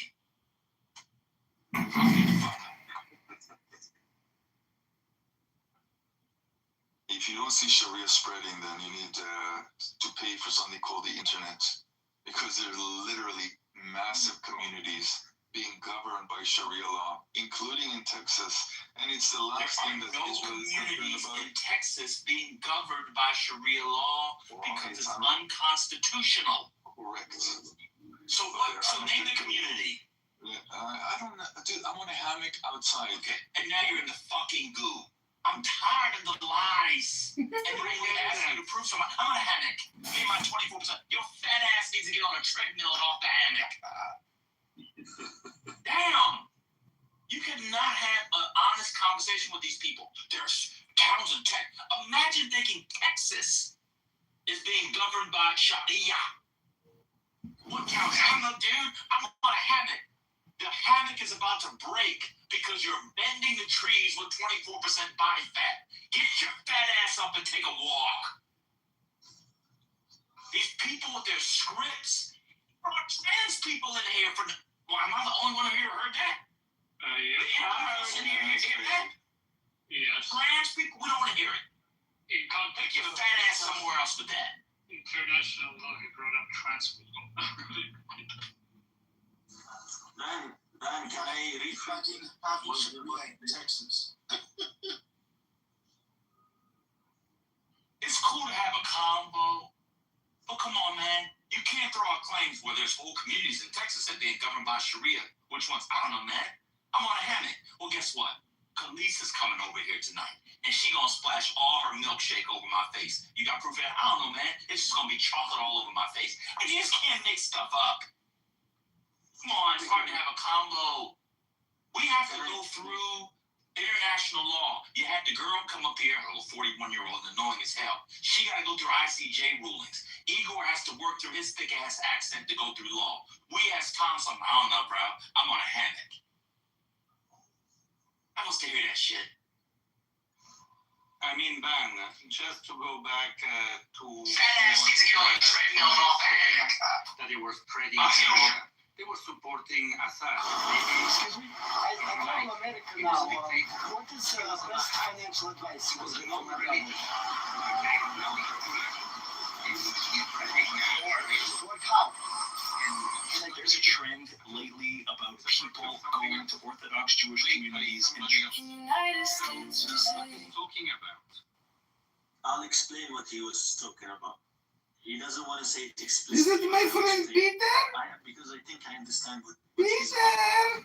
So in Shia, there is. Peter, how are you, my friend? Shia that says in Armageddon. I don't know if you agree with me or not. The last war of the Armageddon are going to happen, or is going to happen in Palestine between Muslims and whatever it's called, Jewish. The rest of the world, I don't care. But they're trying to spread their ideology because they believe it, to prove that at the end of the days, all of us are going to be like them, Shia, all right? And all of us are going to fight against Jews. If none of us is Shia, then we are on the second part, with the second group, which is the Jewish part. If we are with the Jewish, then we're not with Shia. If we're with Shia, we have to adopt their religion, let's say. This is the same thing that the Christian Zionists in the United States have. Well, in Christianity, Islam, Shia, Sunnis, they all, in Jewish, they all have the same thing. So what are we supposed to do? All right, so we reached the point where there's a group of religious people who believe that people outside the group are not chosen, they're infidels, heretics, possible apple states depending on their relationship. Okay, so we reached that point in the conversation. What can I do with that now to build the conversation? If you're not Shia, you're not, correct or good in God's eyes. All of us are not. There's like one Shia in here. What can we now do? How do we build a conversation from that? Now that you've all come in and told us about the project of Shia fundamentalism, which we all already knew, what can we now do with it? And then I want to ask Bruce a question. What can we do with it? Exactly. It's a conversation space. Hold on, Bruce. So, Bruce, in the chat, you said that was Sharia law. I saw people marching in the street. When was Sharia? Did somebody get their hands cut off for stealing or committing adultery? I just saw people marching in the street. How's that Sharia law? I just said Sharia law. I said this is what people are trying to do. You put Sharia law in London. I'm looking at it. I've screenshot it. So hold on. If you scroll up between Riddy's eyeball, which is beneath RJ's bigger, RJ's now just everything we gotta have is bigger than everybody else. It'll be the first time in his life he had something bigger than me. But now that he's a champion, his eyeballs are bigger than Riddy's eyeballs. And then you put Sharia law in London. I clicked on it, and it shows people marching in the street. That's not the operation of law. How do you these people that they want. Stop. I'm asking about this Instagram reel. How is that Sharia law? That's all I'm asking. It's showing the trend of what these people really want. Stop. That's not what I'm asking. Is that Sharia law? That's the real income. That's the real Stop. Is what you showed Sharia law? It's Sharia law. Is that Sharia law? That's what they want to do in your video. And you see Is that Sharia law in the clip? Sharia law coming. Is it Sharia law in the clip? It's Sharia law coming. That's my answer. This is why it's impossible to do the Israel ban and have a good conversation. Everybody is completely dishonest. I know it's not interrupting me. Let's talk about me finishing.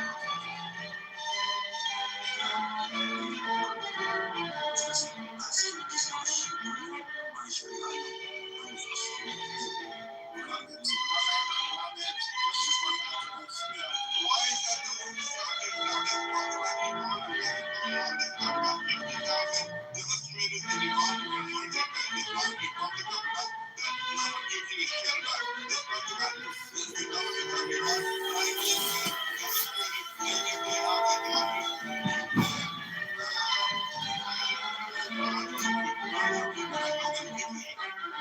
Things like what's happening in Iran, what's happening in Israel, every room in the clubhouse, everything we're talking about, Israel did this, Israel that. But none of you give a shit anybody. You only give a shit about Israel. That's the problem. Got you. So, have you been in a room when we talked about the protesters that were killed before? How many rooms you've had about that? 50,000. 50,000. I'll tell you. You just asked the question. Go ahead. Several. Because we were covering it when it was going on, because the room is a daily newsroom. So back when it happened, I believe it was in January, a couple months before the war, which I think is a different word. We covered every day. Hello, Mohammed. 7 years. How many rooms you had about Israel? Let me answer. So that's what I'm gonna do. This is what I'm gonna do from now on. If somebody asks me a question, they cut me off, I'm gonna mute up. I'm answering the question. Happy Pride, baby! Happy Pride! Do you listen to your phone till it gets cut off? Or can I finish? Go ahead. Welcome to the show, Dr. Mountain. You're here with Tyrone Muhammad. We are listening to Politically Correct. They're going on and on about the Sharia is coming. The biggest question remains, though, are you coming from ashwagandha? Yes. Anyway, not in the Super Bowl. That band guy, bro, was so annoying. Really? Fuck. Every day he uses this app to just chew people's asses. It's like, dude, come on, bro. How you doing, man? I'm good. I'm pretty sure that, Ban is like a college professor or something. I'm pretty sure he's here all day long. And so I think he's tripping half the time because he goes off into like these. Yesterday was crazy, bro. He was doing all this like crazy religious talk. It was crazy. I don't know. I heard he does it in his office all day, so. It's probably true. He just uses it to chew people's asses. He must work from home, though, no? You're kind of cutting out there. I don't know why I can't hear you. Because I have my face down, ass up, and a giant cantaloupe right now. Oh, a cantaloupe? Mm-hmm. Oh, nice. Nice. What are you doing today? Probably gonna make another boat model. I don't know. I kind of got my model refined to where I think this is the one that I want to make. I just changed the windshield a little bit so it looks right. I think this is the model I'm gonna go with. You want to see it? Sure. This is the Yakinu. It's my own design. That's pretty cool. That's pretty cool. You PTR'd it? Yeah, I always do. I'm trying to get the right picture here. I don't know. Well, here's a side view of it, but I don't know how to do this. What would be the best view here? But yeah, it's pretty sick. It's pretty sick, bro. See, you need to work on. I'm not gonna steal it. You need to work on your marketing. Well, what I've been doing is I got a plastic repair to do on Friday, and I tell all the rich people that I'm building boats, and I usually show them my model. And I've been doing that, and a lot of them are like, hey, man, if you make that, I'll buy that. Oh, if you make that, I think that'll sell really good around Missoula. The Northwest. That's kind of what I'm targeting is hunters and anglers. It's a cross between a kayak, a canoe, a john boat, and a stand-up paddleboard. It's kind of sick. Well, when I say marketing, I mean you have a YouTube account with reels where somebody in, say, Tampa is like, dude, I saw this guy building boats and I'm gonna buy one of his boats, bro. And then, your YouTube account, starts getting traction, and your Instagram account gets traction. Like, you need to show me videos. Jennifer Davis is here, a congressional candidate. You need to show me videos of, of your content related to boat building. Right.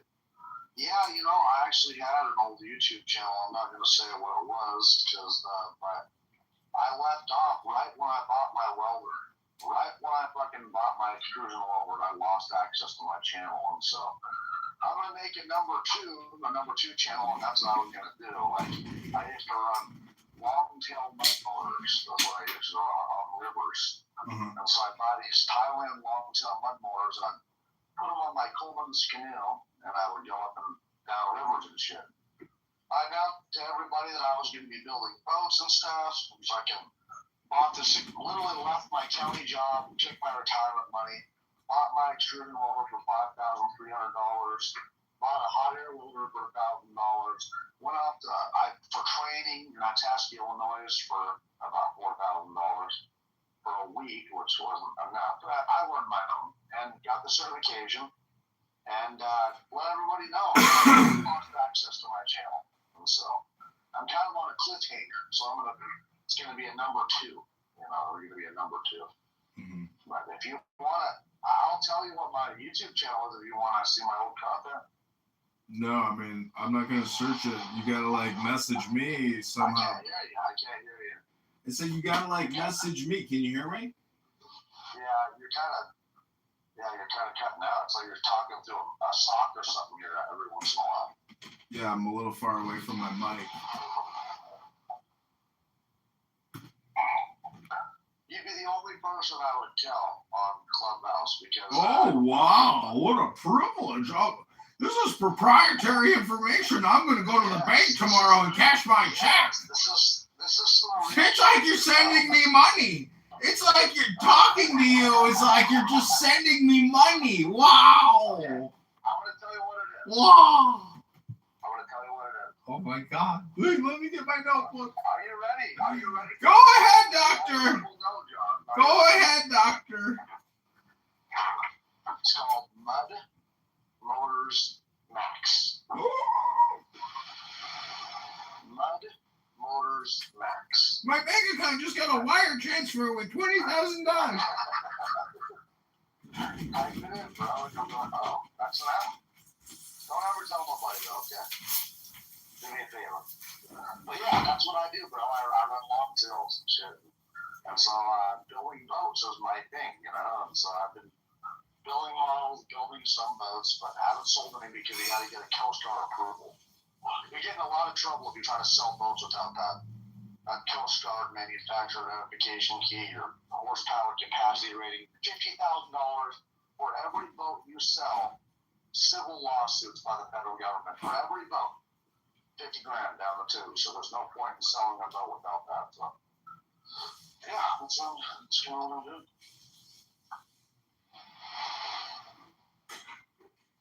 Do you see it, sir?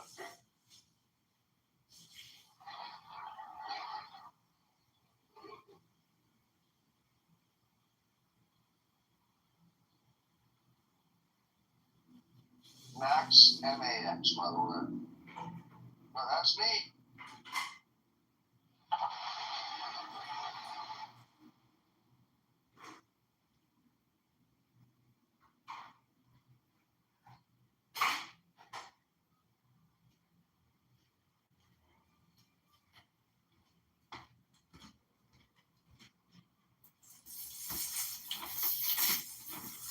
All right, well, we've been listening to Ban.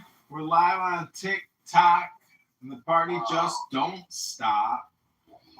We've been talking to a world-famous boat builder and a landscaping architect. This is a talented man with a great brain and a lot of brawn to help do the heavy lifting and get the projects done.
We have been listening to the world famous Wham!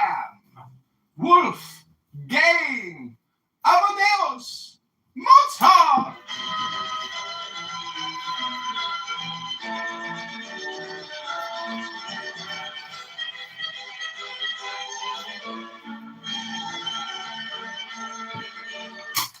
you back to our Trans Pride event here on Clown House with the world famous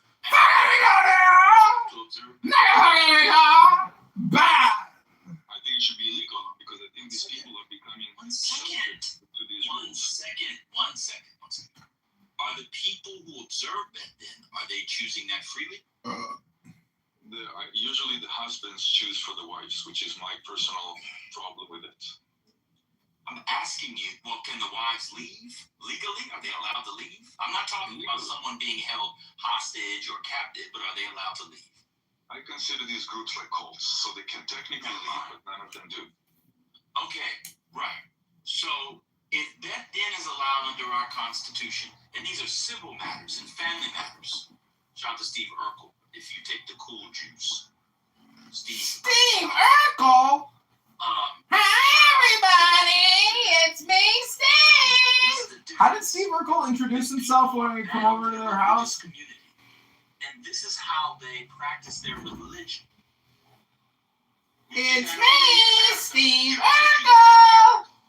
As long as it's not coercing people or abridging their rights, infringing and violating their rights. When people say Sharia law is coming, they're not talking about it like that thing.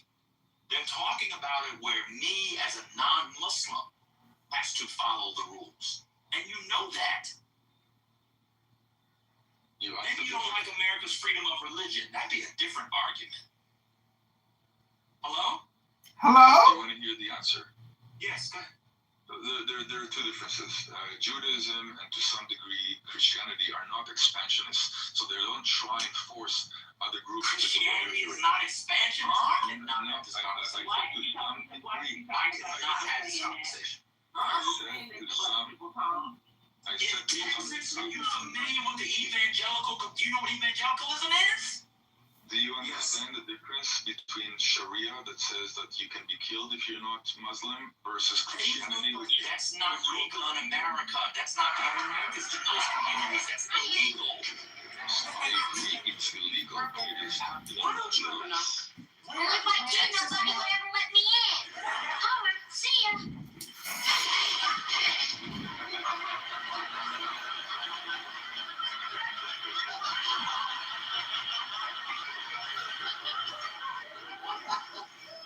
Did I do that?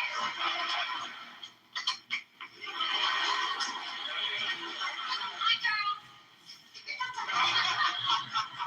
Don't you think you ought to stop calling me Mr. Winslow? Yeah, that's what my parents Herb and Diane tell me. Where's Laura? She's gone for the day. Oh, I'll wait.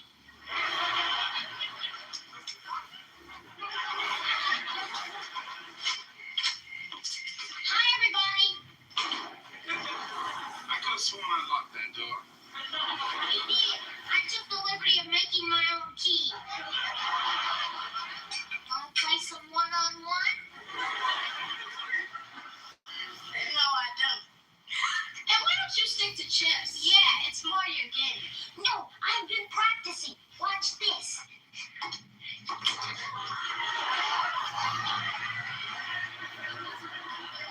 Did I do that? Ready or not, here I come. That shower rain doesn't fool me, Laura.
to you that when the door is closed, we're trying to keep unwanted people out. Well, I better lock it then.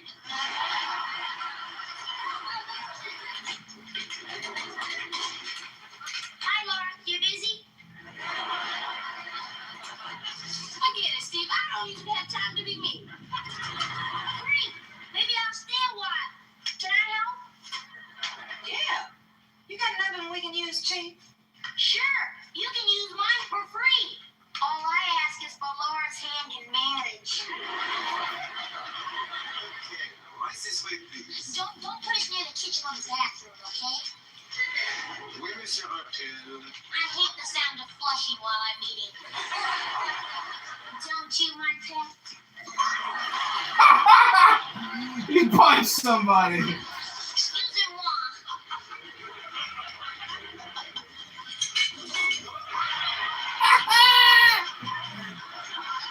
Basically, like slapstick or what?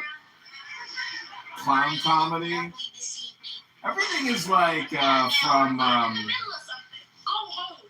I can't. It's my parents' bridge night, and I'm not allowed near their friends. Hi, Laura, my little photogenic fox. It's that time of year again. The day everybody exchanges their school pictures. Sorry, I don't think I can spare one, Steve. I only have 144. Oh, I understand. I'll just stick around and stare at the real thing. Steve, what are you doing here? I come here 3 or 4 times a week. Oh, so like a second home. Oh, no, Carl, that would be your place. You're not gonna eat that, are you, Carl? What's that supposed to be? Do you know what's in that baby? Guargum, red dye number 5, and enough cholesterol to clog up your arteries like a drain full of greasy hair. Once again, you've come between me and the things that I love. Works every time. I found your problem.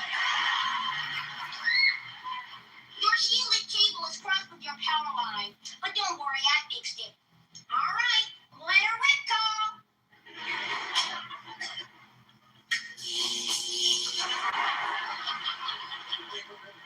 Did I do that?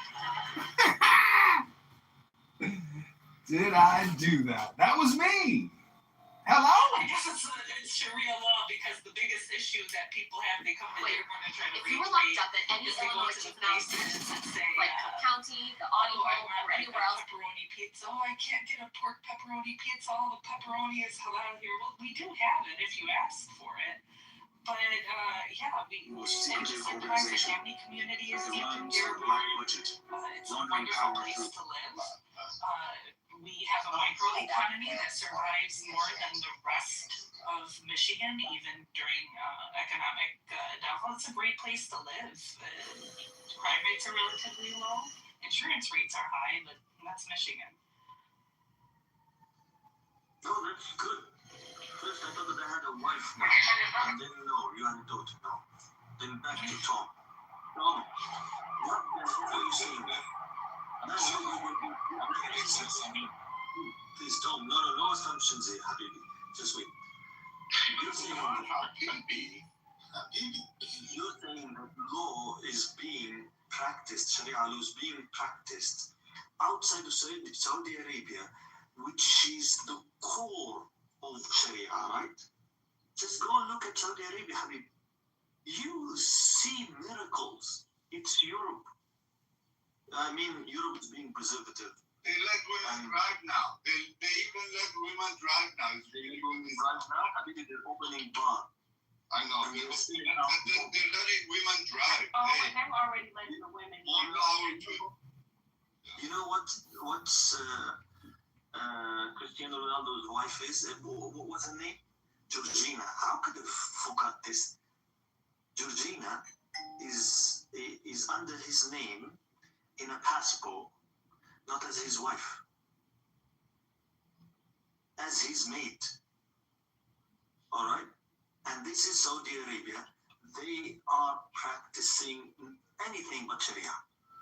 How is it possible that in a country like America, you're claiming, you're accusing the people of being, having their own secret communities.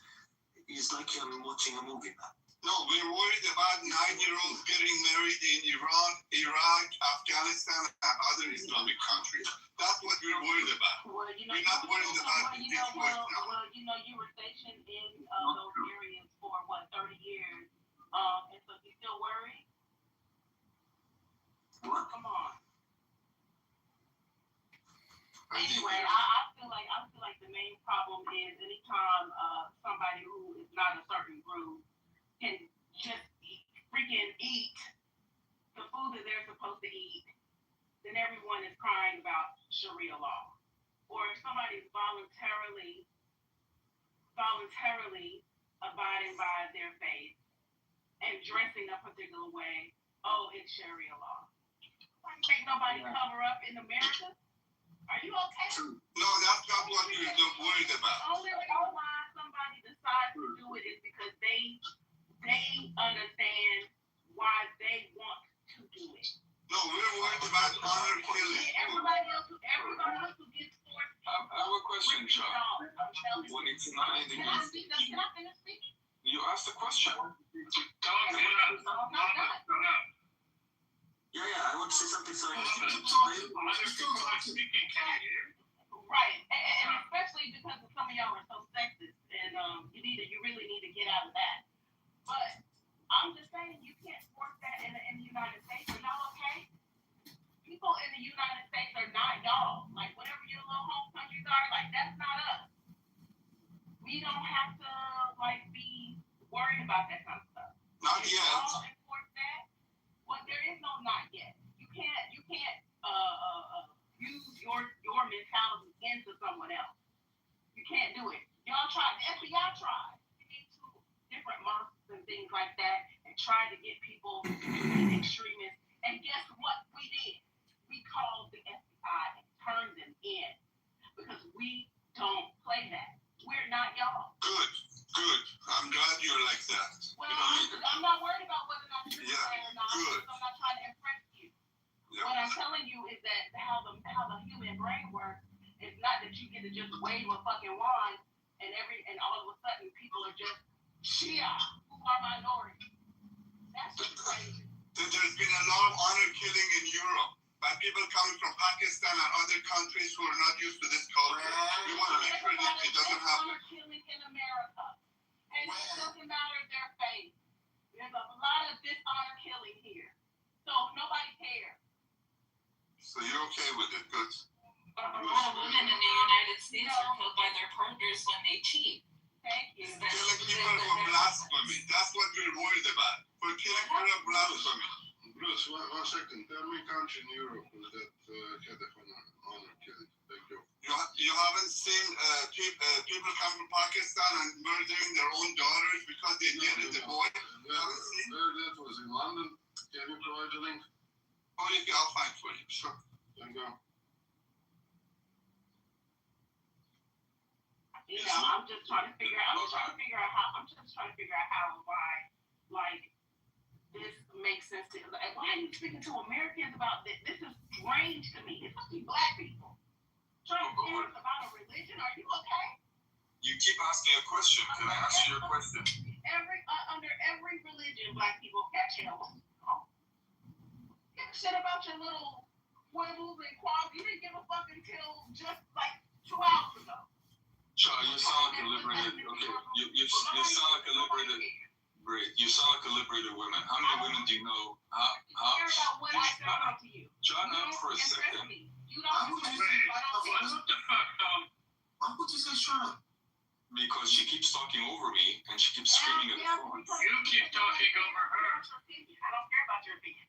And I'm not trying to take up all the space on the stage, but I don't respect how you speak about what you're speaking about, because you're going to demand that if someone speaks about your group, whatever group you belong to, that you're going to want them to exercise more caution and care than you are doing. And so that's the reason why I'm continuing to talk over you. Okay, so I mean, How many Muslim women do you know who cover their whole body, cover their whole face? You can only see a tiny slit of their eyes, 90-degree and sunny weather on a beach, and that's by choice. As a liberated women, tell me how many of those women, how many of these, well, let me guess, you are. She wears shador. She wears shador. Do you support the IRGC? What's who do you support in your No, I don't. I know that's nice. Yeah, I don't, but my cousin, she covers all the way up and she goes to the beach. And I have a friend that covers up as well. That's the thing. We have choice in America. We have choice. Choice. And she does it by choice. There's a choice. There's a choice. You want to cover, you cover. Yeah, she She is. doesn't have a choice. There you go. She doesn't No, have a she choice. does have a choice. Her husband is actually less religious than her. Okay, so a Her woman husband is less religious than her. She chooses. A woman chooses to cover her face, does. her everything on a Yes, black yes, veil. they do. They do. Enlighten us. Enlighten us. They Why would choose. you do that? That's her belief. That's her belief. She believes this is how she wants to live her life. There's a Haredi community in Israel of about 1 million people. They dress just as religiously biased as Muslim women or men. They don't. Yes, and by the way, yes, they do. And they do that by choice, and you know that. They don't cover their face, and I think that they're wrong just as much as the radical Muslims are wrong. So why don't you deal with that? Your male opinion about what women are wearing, we're supposed to all. I think it's just as wrong, but you chose to criticize only Islam, and that's for a reason. Because there are 2 billion of them. Because there's 2 billion of them. It's not a joke. 15 million do not have as much effect as 2 billion people. You can be as scared as you want to, but you're just projecting. You people who think like You people! Feeling that you are being jailed out of what women are displaying because they cover themselves. And so instead of admitting that you dislike your entitlement to see women, Muslim women's bodies who want to cover up or women's bodies who want to cover it up, instead of that, you project onto them what you feel, which is. As an Iranian, I have seen what happened to us. Yes. As an Iranian, I've seen people getting murdered for showing a little bit of their hair. What are you talking about? Religious trauma that you have to deal with. It's not my religious trauma. It is the culture of Islam. Can I tell you something? There was a campaign that was running in Israel about 6 months ago with the title, "You are more pretty when you're modest." I have videos of Haredi Jews ripping up banners from or school like bus ads off the bus because they have a face of a woman, not even a body or anything. So before you go criticize others, how about you start by cleaning up our own shit? Because Israel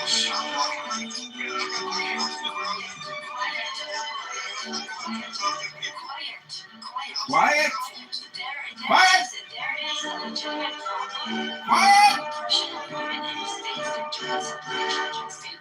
And it doesn't matter which religion it is. And the fact that you choose to shut up, I'm not talking to you. And the very fact that you choose to criticize Islam, and Tom, this is to you, but you shut up. See Chicago mayoral candidate John Kitover running on February 23rd, 2027 against Brandon Johnson, Alexei Giannopoulos, Susa Mendoza, la comunista de feminista de la ciudad de Chicago. Yo necesito tu votar para mí, el mejor y el maestro. You need to share this video, like this video. Together we will defeat the liberal, elite, intellectual, progressive Democrats, the pluralists, the LGBTQ, the CRT, the DEI, the BLM, all of it. Affirmative action. It's all a lie. Just like affordability. You can't spend billions to fix a problem that you spend trillions on. It's called inflation. Hello?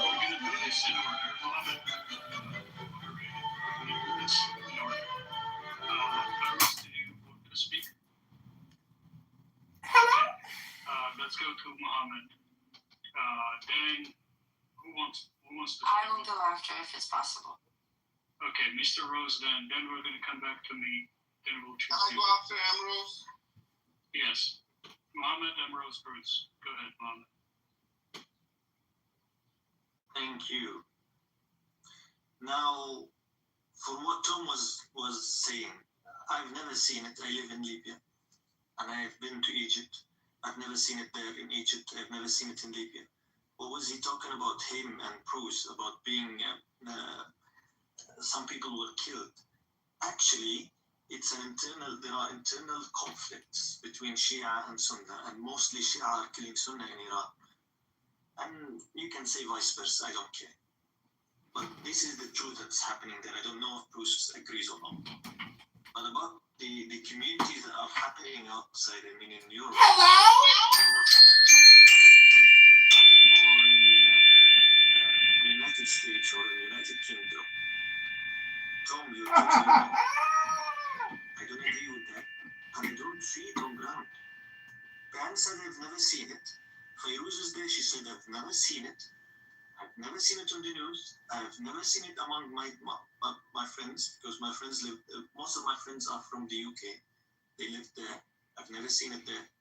And I told you I've been to Egypt, Jordan, and I live in Libya.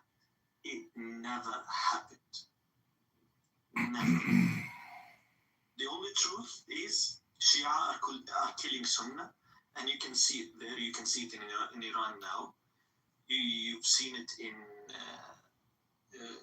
Iraq, and ISIS was a retaliation of that, because Shias were killing Sunnah in Iran, they were killing Sunnah in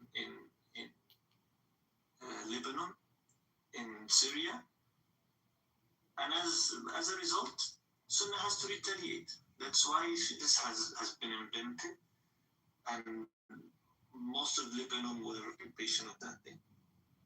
Thank you. You can. Yeah, I'm from Lebanon. I'm sorry. Ambrose, then Bruce, then you can go, Shay. Well, Sheikh, if you want to respond to the sectarian comments, then Let's not be Ambrose. Okay, well, Muhammad, I know you're Palestinian, and this makes it more difficult for me, but I totally disagree about the claims against Shia. I think that is a very, very nefarious sectarianism. But back to the point. The problem is not Judaism or Islam or Christianity or anything. The problem is institutionalized religion. We can see a pattern. Every country that doesn't separate church and state falls into this extremism, fundamentalism mindset eventually. So this is, Tom, is the problem, because you can't actively go and say, we're here to liberate women, women's rights, women are being oppressed, when your own faith and your own country doesn't separate church and state and requires a rabbi to approve an abortion for any female, or any other multiple examples that I can use here that makes Jewish women being treated like a walking uterus, where we're being imposed into IVF treatments till way past 40, where it's actually dangerous, but they don't care. They will pay for it as long as you keep surface contact, and that's where the exchange takes place at the contact line between two surfaces, the surface of gas and the surface of water. And so the more of those you have, the more filtering you have. The smaller your bubbles are, the more filtering you get. So it's time on a percolator. It's time on a percolator. It's time on a percolator. It's time on a percolator. It's time on a percolator. Thank you very much. Yeah, whenever he kept saying the percolator, I kept thinking of that. The Christian pastor. First they came for the socialists. I did not speak up. When they came for the socialists, I didn't speak up. Well, why would I? Hate is hate. First they came for the socialists, then they came for the communists, then they came for the liberal, progressive, pluralist Democrats, then they came for me? Did I do that? We are the Nazis. What the fuck? Did I do that? For you to go and criticize another faith when you're So, any circumstance. this mentally ill, deranged bitch in Israel, Emrose, many of her videos that I've made of her and I've filmed her actually get taken down by YouTube, especially TikTok, but even YouTube. I've had like 5 of her rants get deleted because she's saying such egregious, hyperbolic shit. She's very unique in the way that she communicates. It's called the highly annoying, extremely annoying person communication. She goes on and on and on forever. Hello? I didn't speak when you spoke. I didn't speak when you spoke. Thank you. Thank you. I say that as an atheist. To me, all religions are bullshit. They all started as savages, and religions were all savages. But Christianity and Judaism have evolved. Salina, girl, my #1 video commentator, señorita, me encántate. Vámonos a una vacaciones a la playa. If she doesn't listen, separate your bed. If she doesn't listen, then beat the shit out of her. Okay? What the fuck? YouTube, you gotta know that this is not literal. This is a debate. No one is calling for harm. I've done all the training, YouTube. I'm a journalist. This is Chicago News Incorporated, and I'm giving context to this conversation. We are listening to a debate on an app called Clown House between Palavists, Muslim Shariaists, and elite liberal intellectual pedo-LGBTQ BLM-CRT-DEI progressive pluralist Democrats. Hello? They're flooding Europe, they're flooding all over, and they're bringing with them their culture. You may be okay with their culture. A lot of Europeans are not okay with their culture. They don't like the way they treat their women. They don't like when they go after 9-year-olds, 10-year-olds. Women are just walking uteruses, according to Emrose. They bring it to Europe, and you're saying you're Hello? bringing all of that because of one ad you saw on the wall that says dressing on. This message is brought to you by the campaign to elect John Kitover to the Chicago mayoralship in 2027. Go to ChicagoMayorVote.com right now to sign the petition to get John Kitover on the ballot. We need your signature and we need your vote. Go to ChicagoMayorVote.com. Prior speakers tried to frame up Shias as. What do you look like, Selena Girl 69? Are you really a girl? I don't know. Can you message me on Instagram, John Kitover? Hello? Having lived in Lebanon. I'll believe it when I see it, Selena Girl. Deeply involved in all the communities there. She's Sunni Christian. I don't know what he's talking. I don't know if he's talking about the Civil War, which ended in the 90s, or if he's talking about today. But one thing I do know is this kind of villainizing of Shias goes absolutely nowhere. That's all. Okay, Ali, go ahead. Who hasn't spoken? Kay, we'll go to you. Fairuz can wrap up the segment maybe, and we have to end this with the least banging that it's full of rhetoric and just bad content. So I'm just going to give two simple sentences for you. How these people are demonizing Iranians and I don't know, Eastern people in general. It exactly like how they treat Iranian national team in the United States right now. So it's no different. It's at the very same level unfair thing. So don't believe these guys and just let them go. That's the whole thing I would like to say. Okay, Kay, you haven't spoken. You had something to add.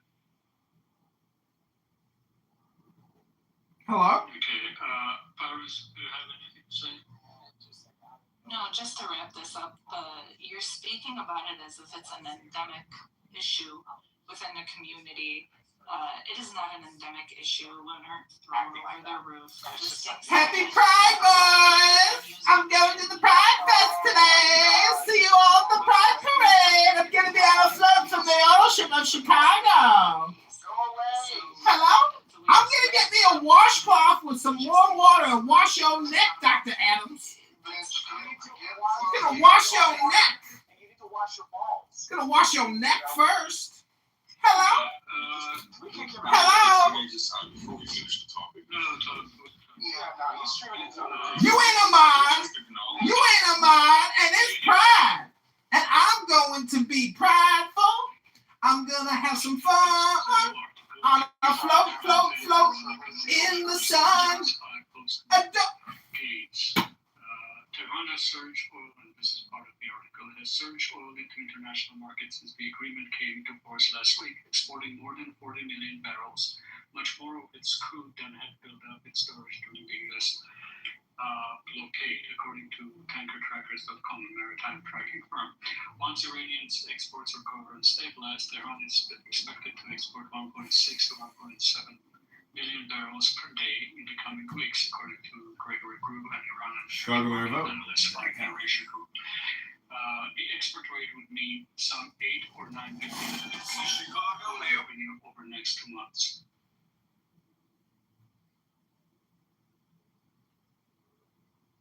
Do we have other topics? Anything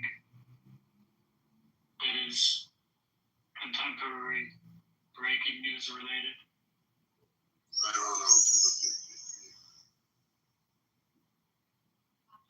People want a Middle East bang. I've tried to stop it before. Okay, somebody do the moderation. I can do it. I can't do it. They need to. I can't do it. These people need to get their yayas out, because this is where they come to fight.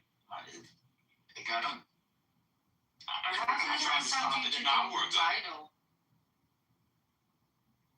Well, we listen to a news clip, and then we do breaking news and talk about stuff, but Tom went and threw the bat signal in, and everybody came in, and Bruce threw his bat signal in, and everybody, so it's hard to... Personally, I came in because of the title.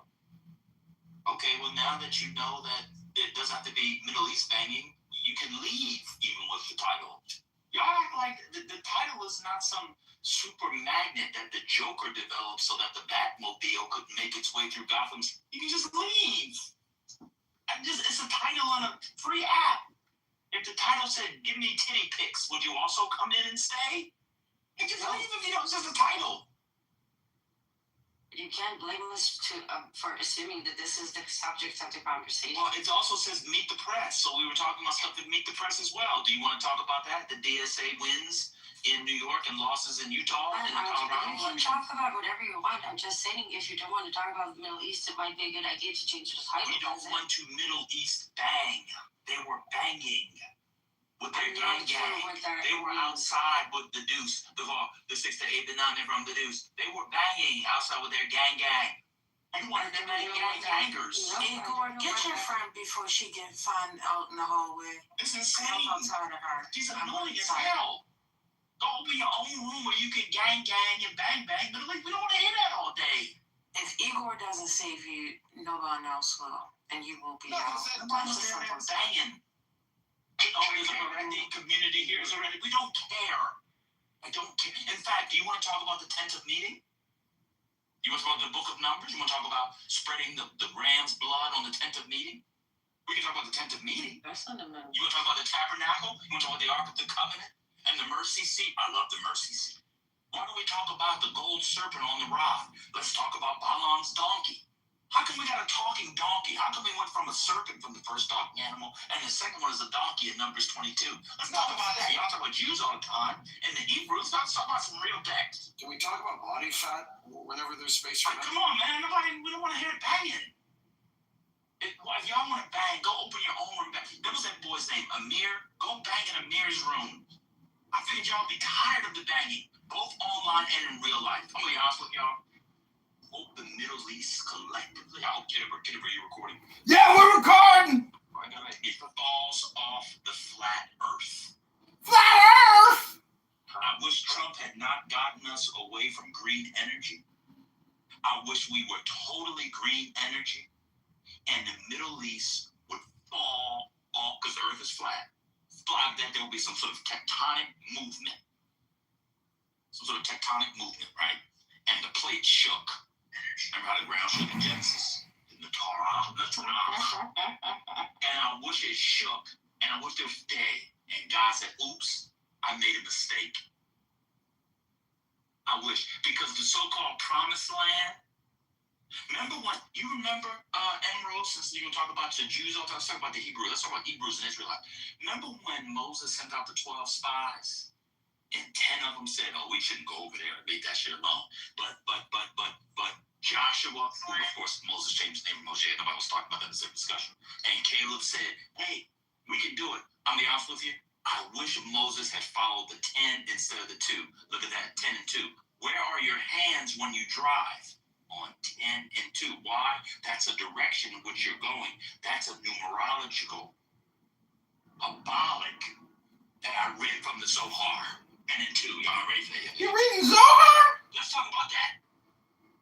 Tired of hearing you people bang. Tired of hearing you people fight all the time on the app and in real life.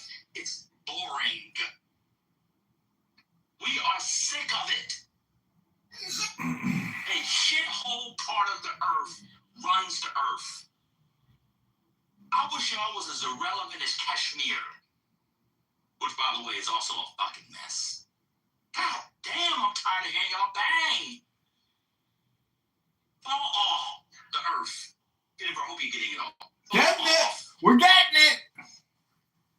I wish I could look up at the golden serpent that Moses constructed, and when I looked up, it would fall, or even better. I wish, like he did to the people who were questioning Moses and leadership, God would just open the earth and had the Middle East just fall through the hole in the earth. I already did it once in the book of Numbers. Just fall into the earth. You're not good at peace. You're not good at geopolitics. And you're not good at soccer either. It'd be one thing if y'all would be good in the World Cup. Your team's sucking in the World Cup too. You offer nothing but strife and headache. Sick of it. Damn, he's roasting Emrose. Thank you so Damn, much. he roasted Emrose. Well, Trump just We called cooking with band and politically correct. campaign. If we want to change the subject, He also said he would because be he's the the winner of the best. elections. He also said he would be the best communist dictator, or something to do with it. We have elections going on right now, and they're not looking very good for the Republicans. So Trump is starting. Ahmed, you're starting to interrupt again. I can't moderate this stage. We had a president not going in order. We sorry to other speakers. Yeah, so it looks like he's feeling the heat, and now he's going on a rhetoric campaign. He's changed his focus a little bit.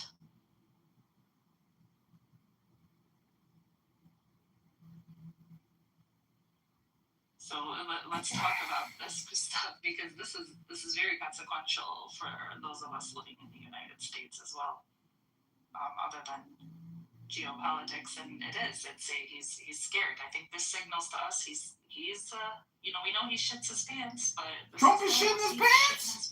And why? You heard it here first, ladies and gentlemen. Trump is shitting his pants.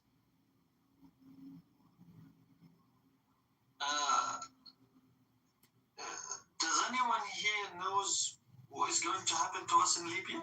This is John Kitover, Chicago mayoral candidate, running in the February 23rd, 2027 election against Brandon Johnson, the elite, liberal, progressive, pluralist, communist, socialist thief, stealing billions from Chicago pensions, Chicago taxpayers, and homeowners. Property taxes are through the roof and only going up. The CTU mafia controls our property taxes. The pensions are eating up all the budget.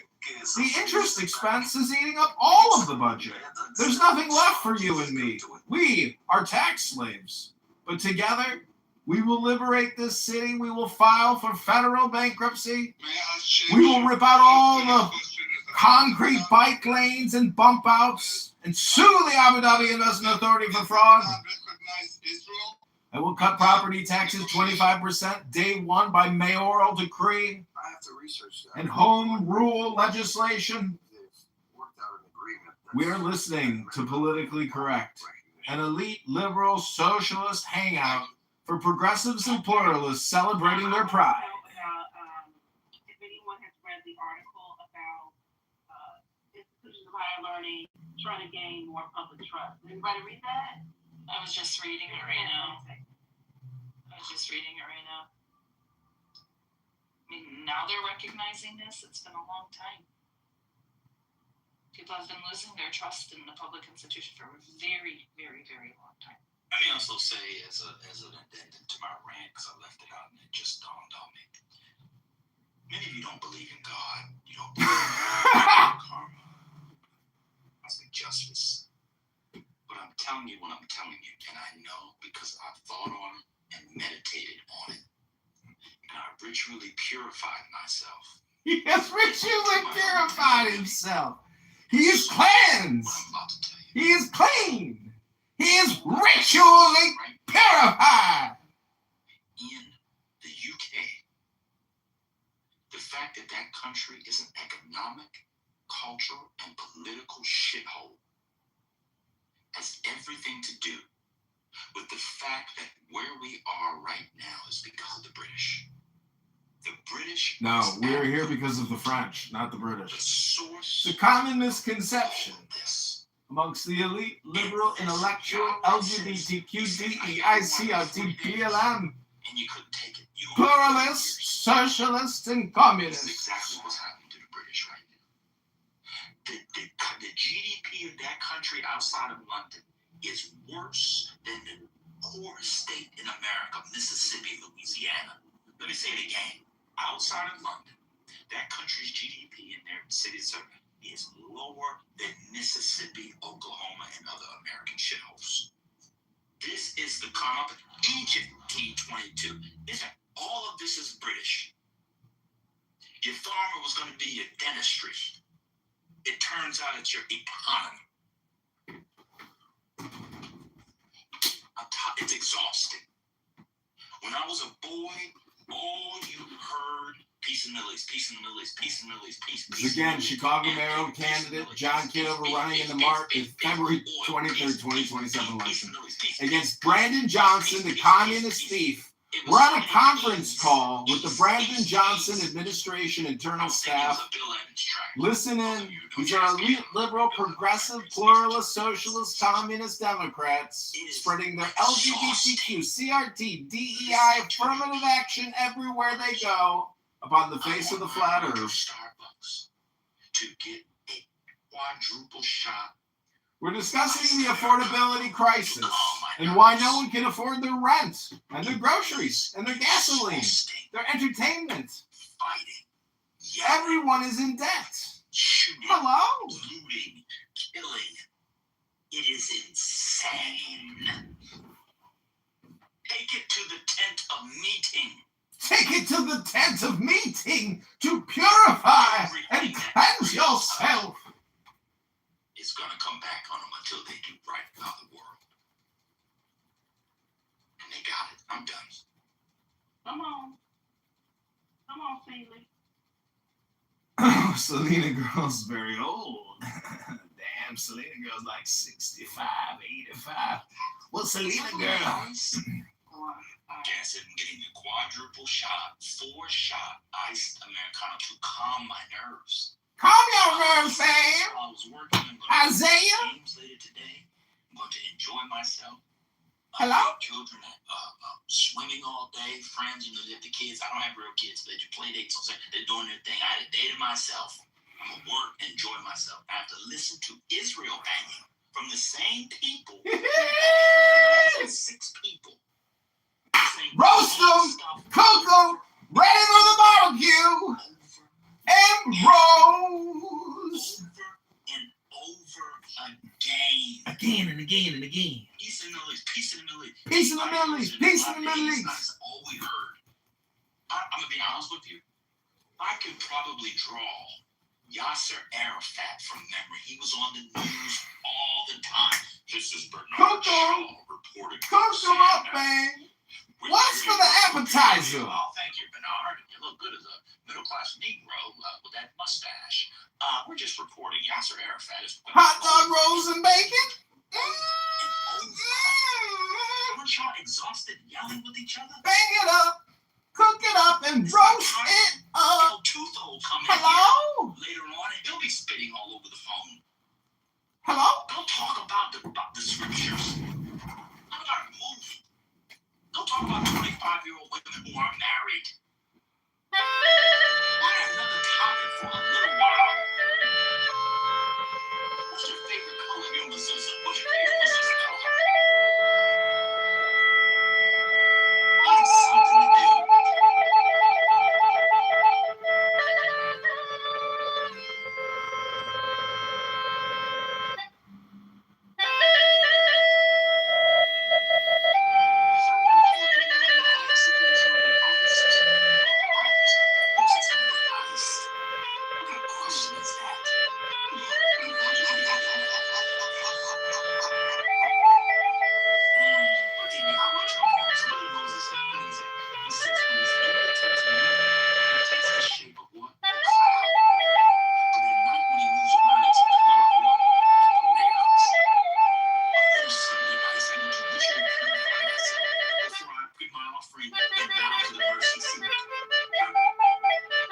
He's going in the mercy seat, but he gotta get purified now.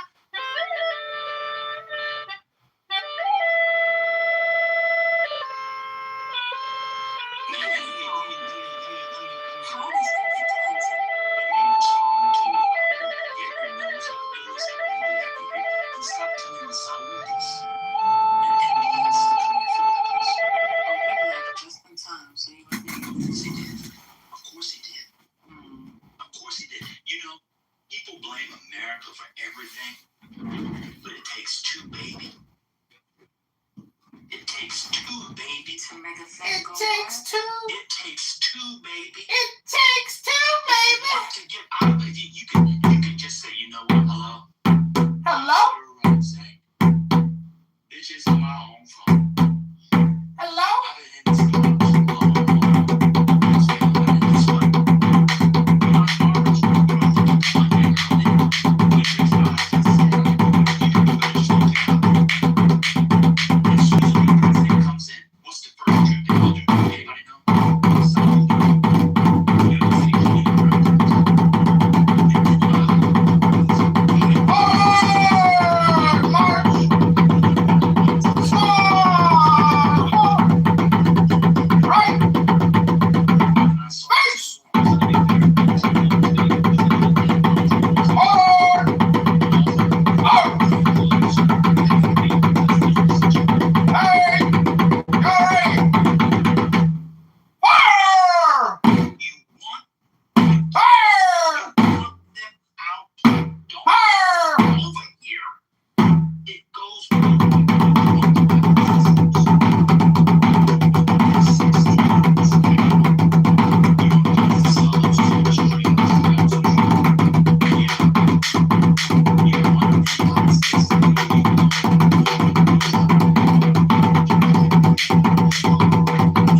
The world famous Chicago Bucket Boys.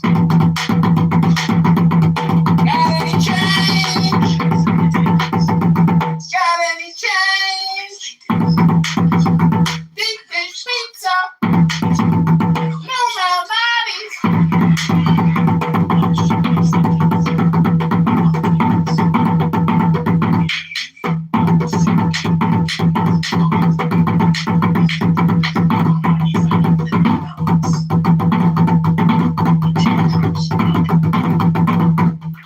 If you don't want the United States involved, guess what?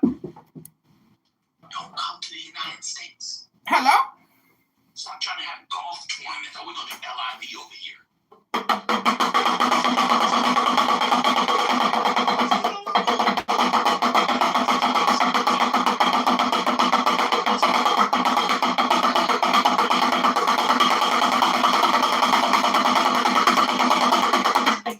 Never had one lesson. Hello?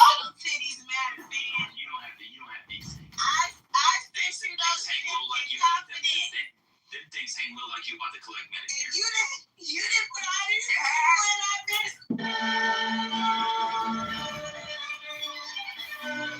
This is Chicago Mayoral candidate John Kitover running for the Chicago Mayoral candidacy, the presumptive candidate.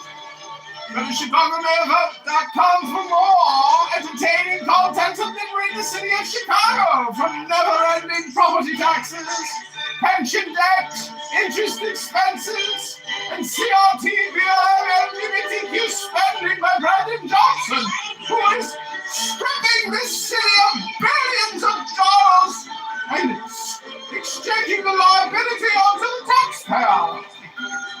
There's no free lunch, sir. Someone's got to pay for your theft.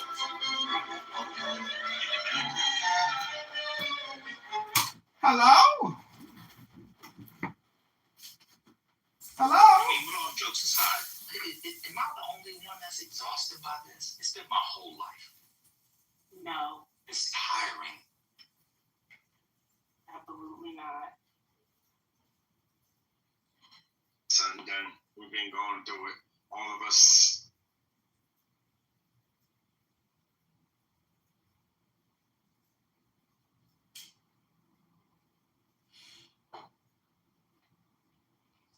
I wonder how much money Wait, Bruce, hold on, let Bruce speak. Bruce, I'm the only one that's tired. You're not tired of the strife in the Middle East, Bruce?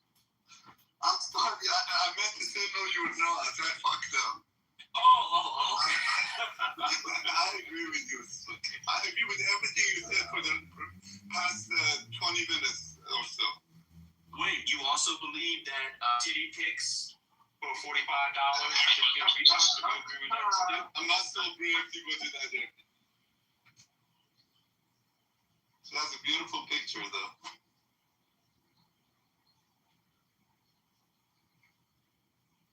Very sad, this subject. But my issue is like now the other men not gonna want to pay for the titty pic because you kind of like slandered the titty pic. So you really kind of like fucking up the church's money. Welcome back. This is Chicago mayoral candidate, the presumptive mayor of Chicago.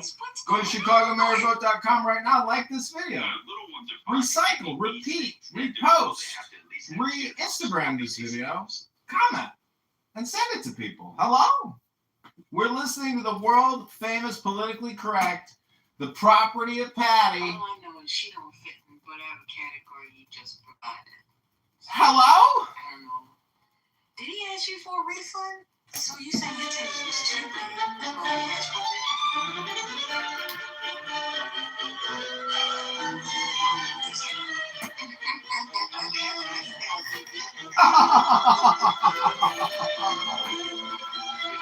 The city's $80 billion in debt, paying $175 million a month in interest expense to the banks. To BOA, the #1 lender in Chicago.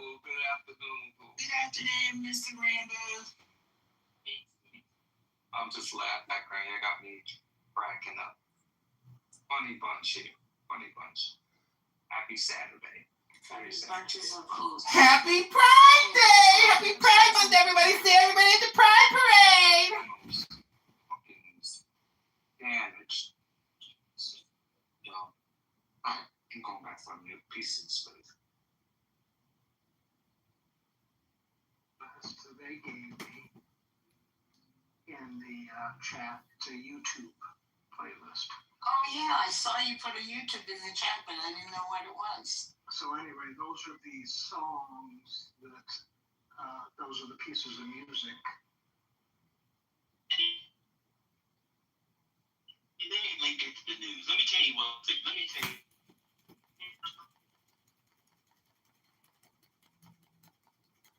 Hello? Hello? All right, this is John Kitover. I want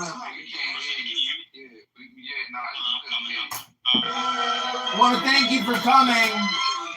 Like this video. Go to ChicagoMayorVote.com. Health, wealth, love, peace of mind, happiness, and strength to you. The greater your strength, the greater thou joy shall be.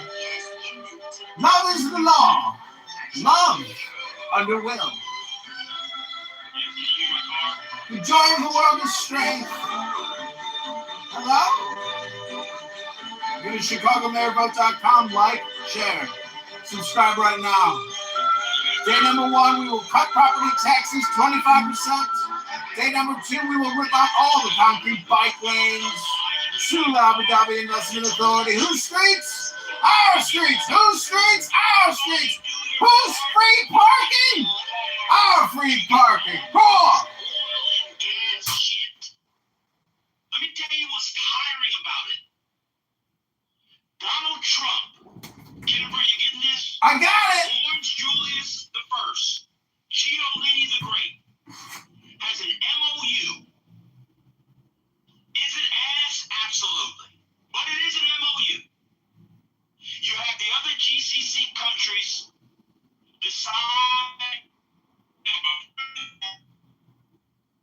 mutual protection, economic, the beginning, albeit a very distant beginning, of some sort.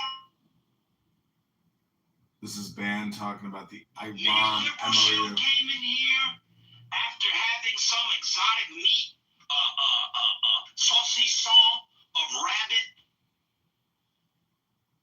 an espresso,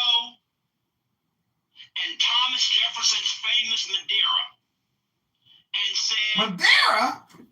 this is not going to hold because Israel and Hezbollah are going to continue to fight and shoot, so none of it is going to hold and it's never going to work.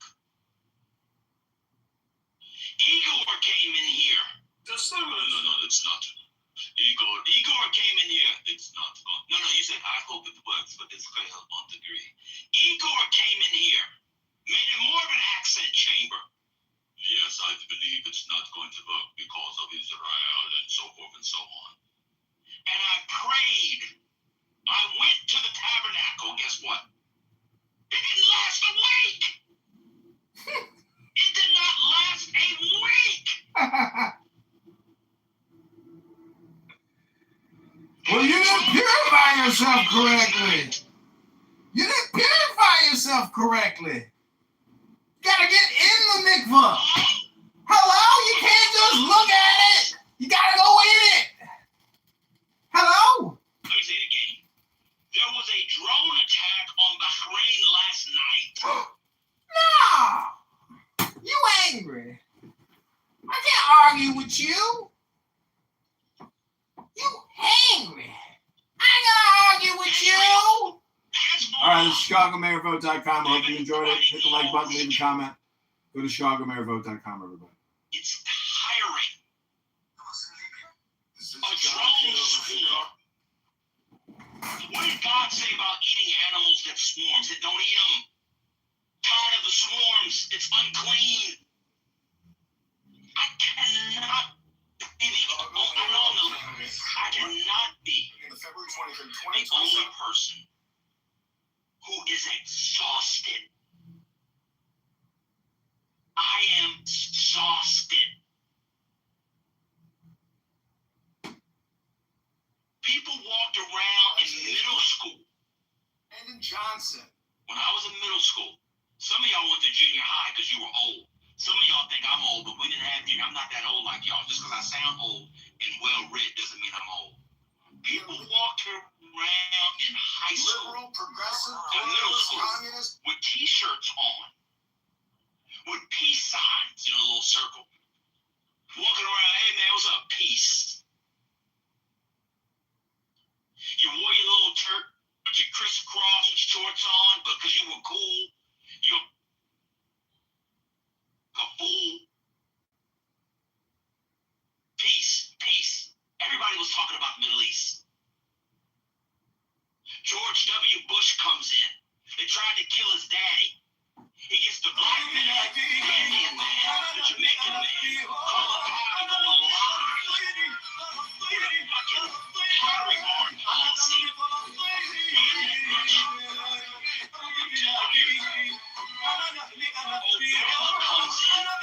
Sharia now.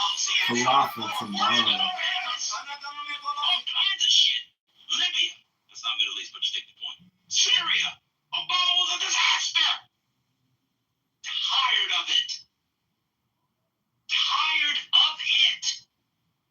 Trump comes in, chills out, kills Soleimani, chills out. I give Trump credit for the first year. He did some fuck shit in with the Yemenis and the Houthis for Saudi, but I understand, you know, they're. Biden comes in. Thank God Biden was half dead. Then you get October 2nd, we're back on fuck shit again. Hey, buddy. Trump decided I got to make a war because I got the dog. I'm gonna get the Ayatollah to have no weight. I think we should define fun. Now he's bored with it. Anything you say, Siegel. This is like old pussy. I don't want to hit no more. Guy doesn't know who I am. It's good. I love you. Almost every day on there was like, I don't know who you are. You're an impression to the name man. Name's low. Wait. When he was president, most of the Muslim you know why?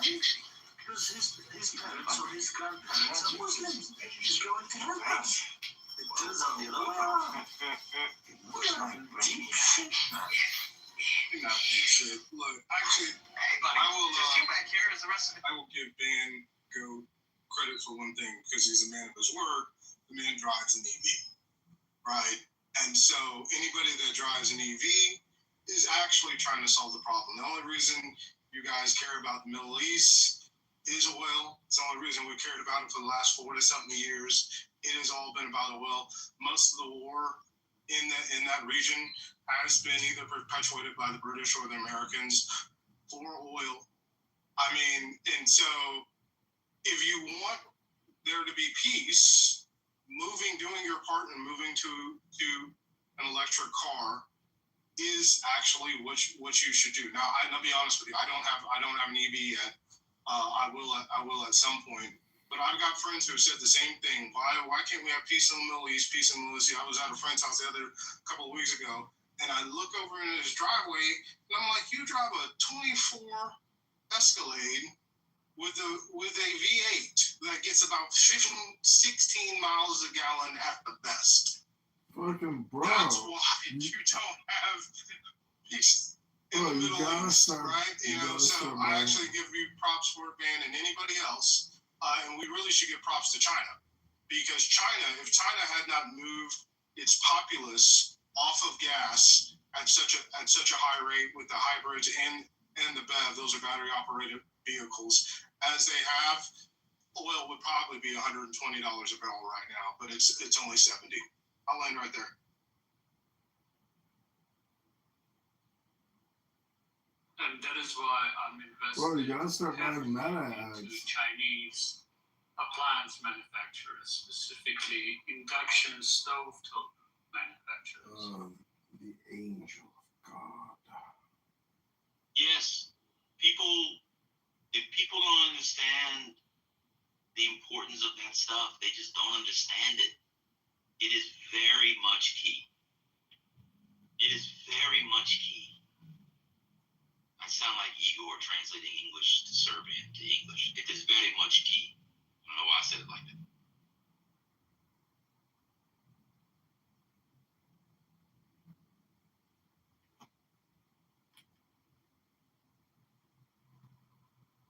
The silver lining in all of this is that green transformation for the world, the next quote-unquote green industrial revolution, is going to happen faster.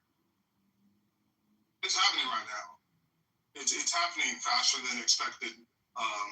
China's conversion has been phenomenal, but now you're starting to see it in Texas and other places in the U.S. Washington, the state of Washington, our renewable energy, even with the rollbacks of some subsidies from the government under the Trump administration, it's because it's cheaper to create renewable energy than it is to create fossil fuel. We've had massive advances in solar. Elon Musk is big on solar, and I'm now starting to come along with it. I'm starting to see that. But as the battery storage of this energy improves, we'll be able to improve our grid. You're also Ford is also moving into some of this technology with storing it for data centers and such. So I think we're going to accelerate a lot faster on the renewable energy sector than anybody thought previously. I mean, the U.S. imports relatively little oil from that region. That's not always been true, but it's been more and more true. And the major importer of oil from that part of the world is actually China and the rest of Asia. I think a large part of what this conflict is about is trade routes, right? Navigable waterways, stuff like that.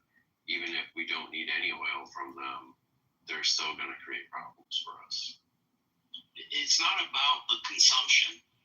A lot of it's about one technology and the ubiquity of the technology and bringing it to quote scale, as people on this app like to say, so it becomes cheaper. But also it's about the fact that oil is traded on global markets via arbitrage. And so the United States might be less and less dependent on it. But China also sees the light. So for as much as China is importing, I think of their energy sources, it's either second or third. I believe coal is the most, and then it might be renewable energy. Is that? I think it's that, and then it may be oil, right? So all I'm saying is that lots of what we see is a result of, you know, being reliant on either through markets, use, or whatever, the stuff in the ground, that part of the world. I'm not interested.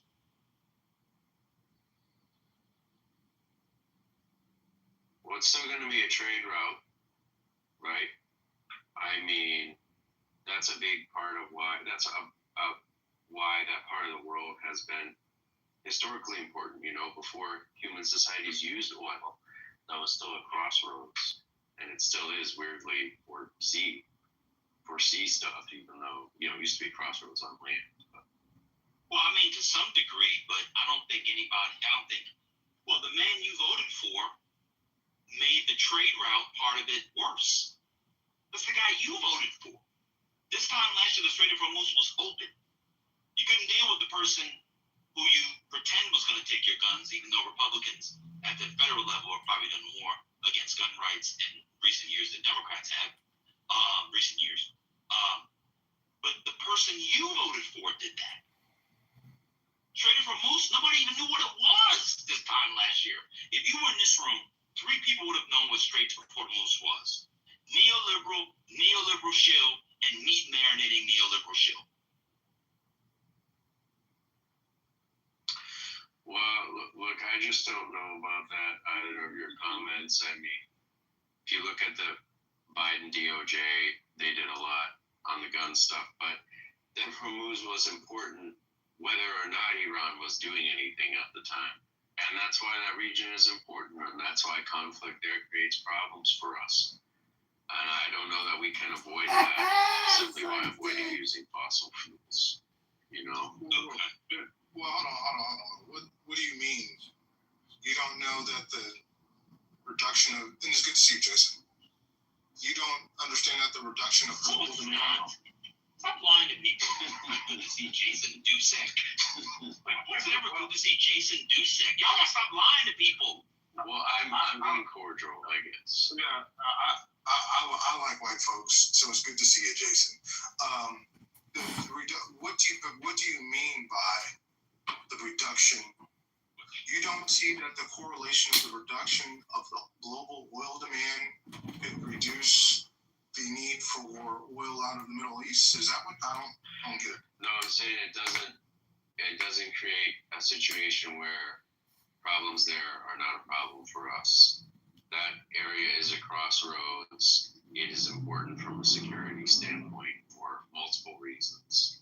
And conflict there, it would be a problem for us even if there were no oil in the Middle East. Okay, not like this. Not like this. That's not true at all. That is simply not true. The American wars, from the first Gulf War, the one with Kuwait, a lot of this stuff turns on oil. Come on, man. You guys are being disingenuous now. I know you have to be a Republican and justify your vote for Trump, Mr. No New Wars, and took you to war. But come on, let's be a little bit honest, at least for 10 minutes. This is crazy. And Jason, I'm serious. I'm going to agree with Goat on that.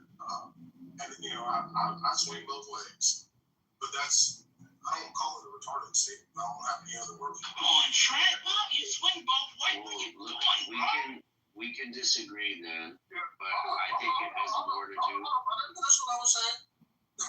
When I say I swing both, talking about Republican and Democrat, independent and conservative, whatever you call it. So I understand. Talking about men and women? No, I'm not talking about men and women. Let that man swing. Go ahead, swing, Trent. Yeah, let me swing. Shit, my wife listens. No, but in all seriousness, like, I feel where you're coming from, Jason. But I agree with Van. If we really, the straight really doesn't affect us, and even more so because of Venezuela, by the way, which is producing 1 million barrels per day, like I said it would be, like my folks in Houston told me it would. But I'll digress. Well, we won't go there right now. But our oil production now, our oil demand now, I think, is about 20 million barrels a from 18 million barrels a day. China has reduced their oil demand by about 5%. I don't know what their demand per day is. But if we had where Trump, where I disagree with the administration is taking away the EV subsidies, because if you had the EV subsidies, this would we'd have even less demand for oil and conflict, and wouldn't have to spend $1.5 trillion on fucking defense, trying to defend the world and our industry. Well, go ahead. All right. So I've said that I'm from Libya. I work in an BIA, which is a museum. You know that the shell of the airport, the top is steel structure, the roof itself. We used to import steel structure in a container from China for $2,500. Guess how much is it today? Can somebody guess? 5. 8. And you can't import it because of timeline. We had to import it through the land. It has to be shipped on a container, on a trolleys or whatever you call it. It's crazy. Yeah, I know we're kind of debating reality. The Strait of Hormuz closure clearly affected the futures market on oil, clearly affected the inflation in the United States, clearly affected many metrics in the United States, right? Whether I agree that the Strait of Hormuz is, whether there is oil and whether there isn't oil is an important trade route, I agree with that. But there is a significant exposure to oil currently as it stands today, which transition to a greener economy lessen that exposure, wouldn't it? That's just energy self-sufficiency that every president wants, well, maybe except Trump. Yeah, I mean, both of these things can be true at the same time, right? We could have greater energy self-sufficiency, and the Strait of Hormuz would still be a problem for us. You know, What is happening? Okay, so is greater energy self-sufficiency through transition to green technologies good? It can be okay certainly through the right choice of those things, but nevertheless, Central Asia will be strategically important, and in order to maintain the maritime order that makes the world so much better than it was, the U.S. will have to continue to dominate Central Asia. Well, not according to the Trump's own administration, which before the start of the Iran war released a national security policy paper that said that they should transition back to, hemisphere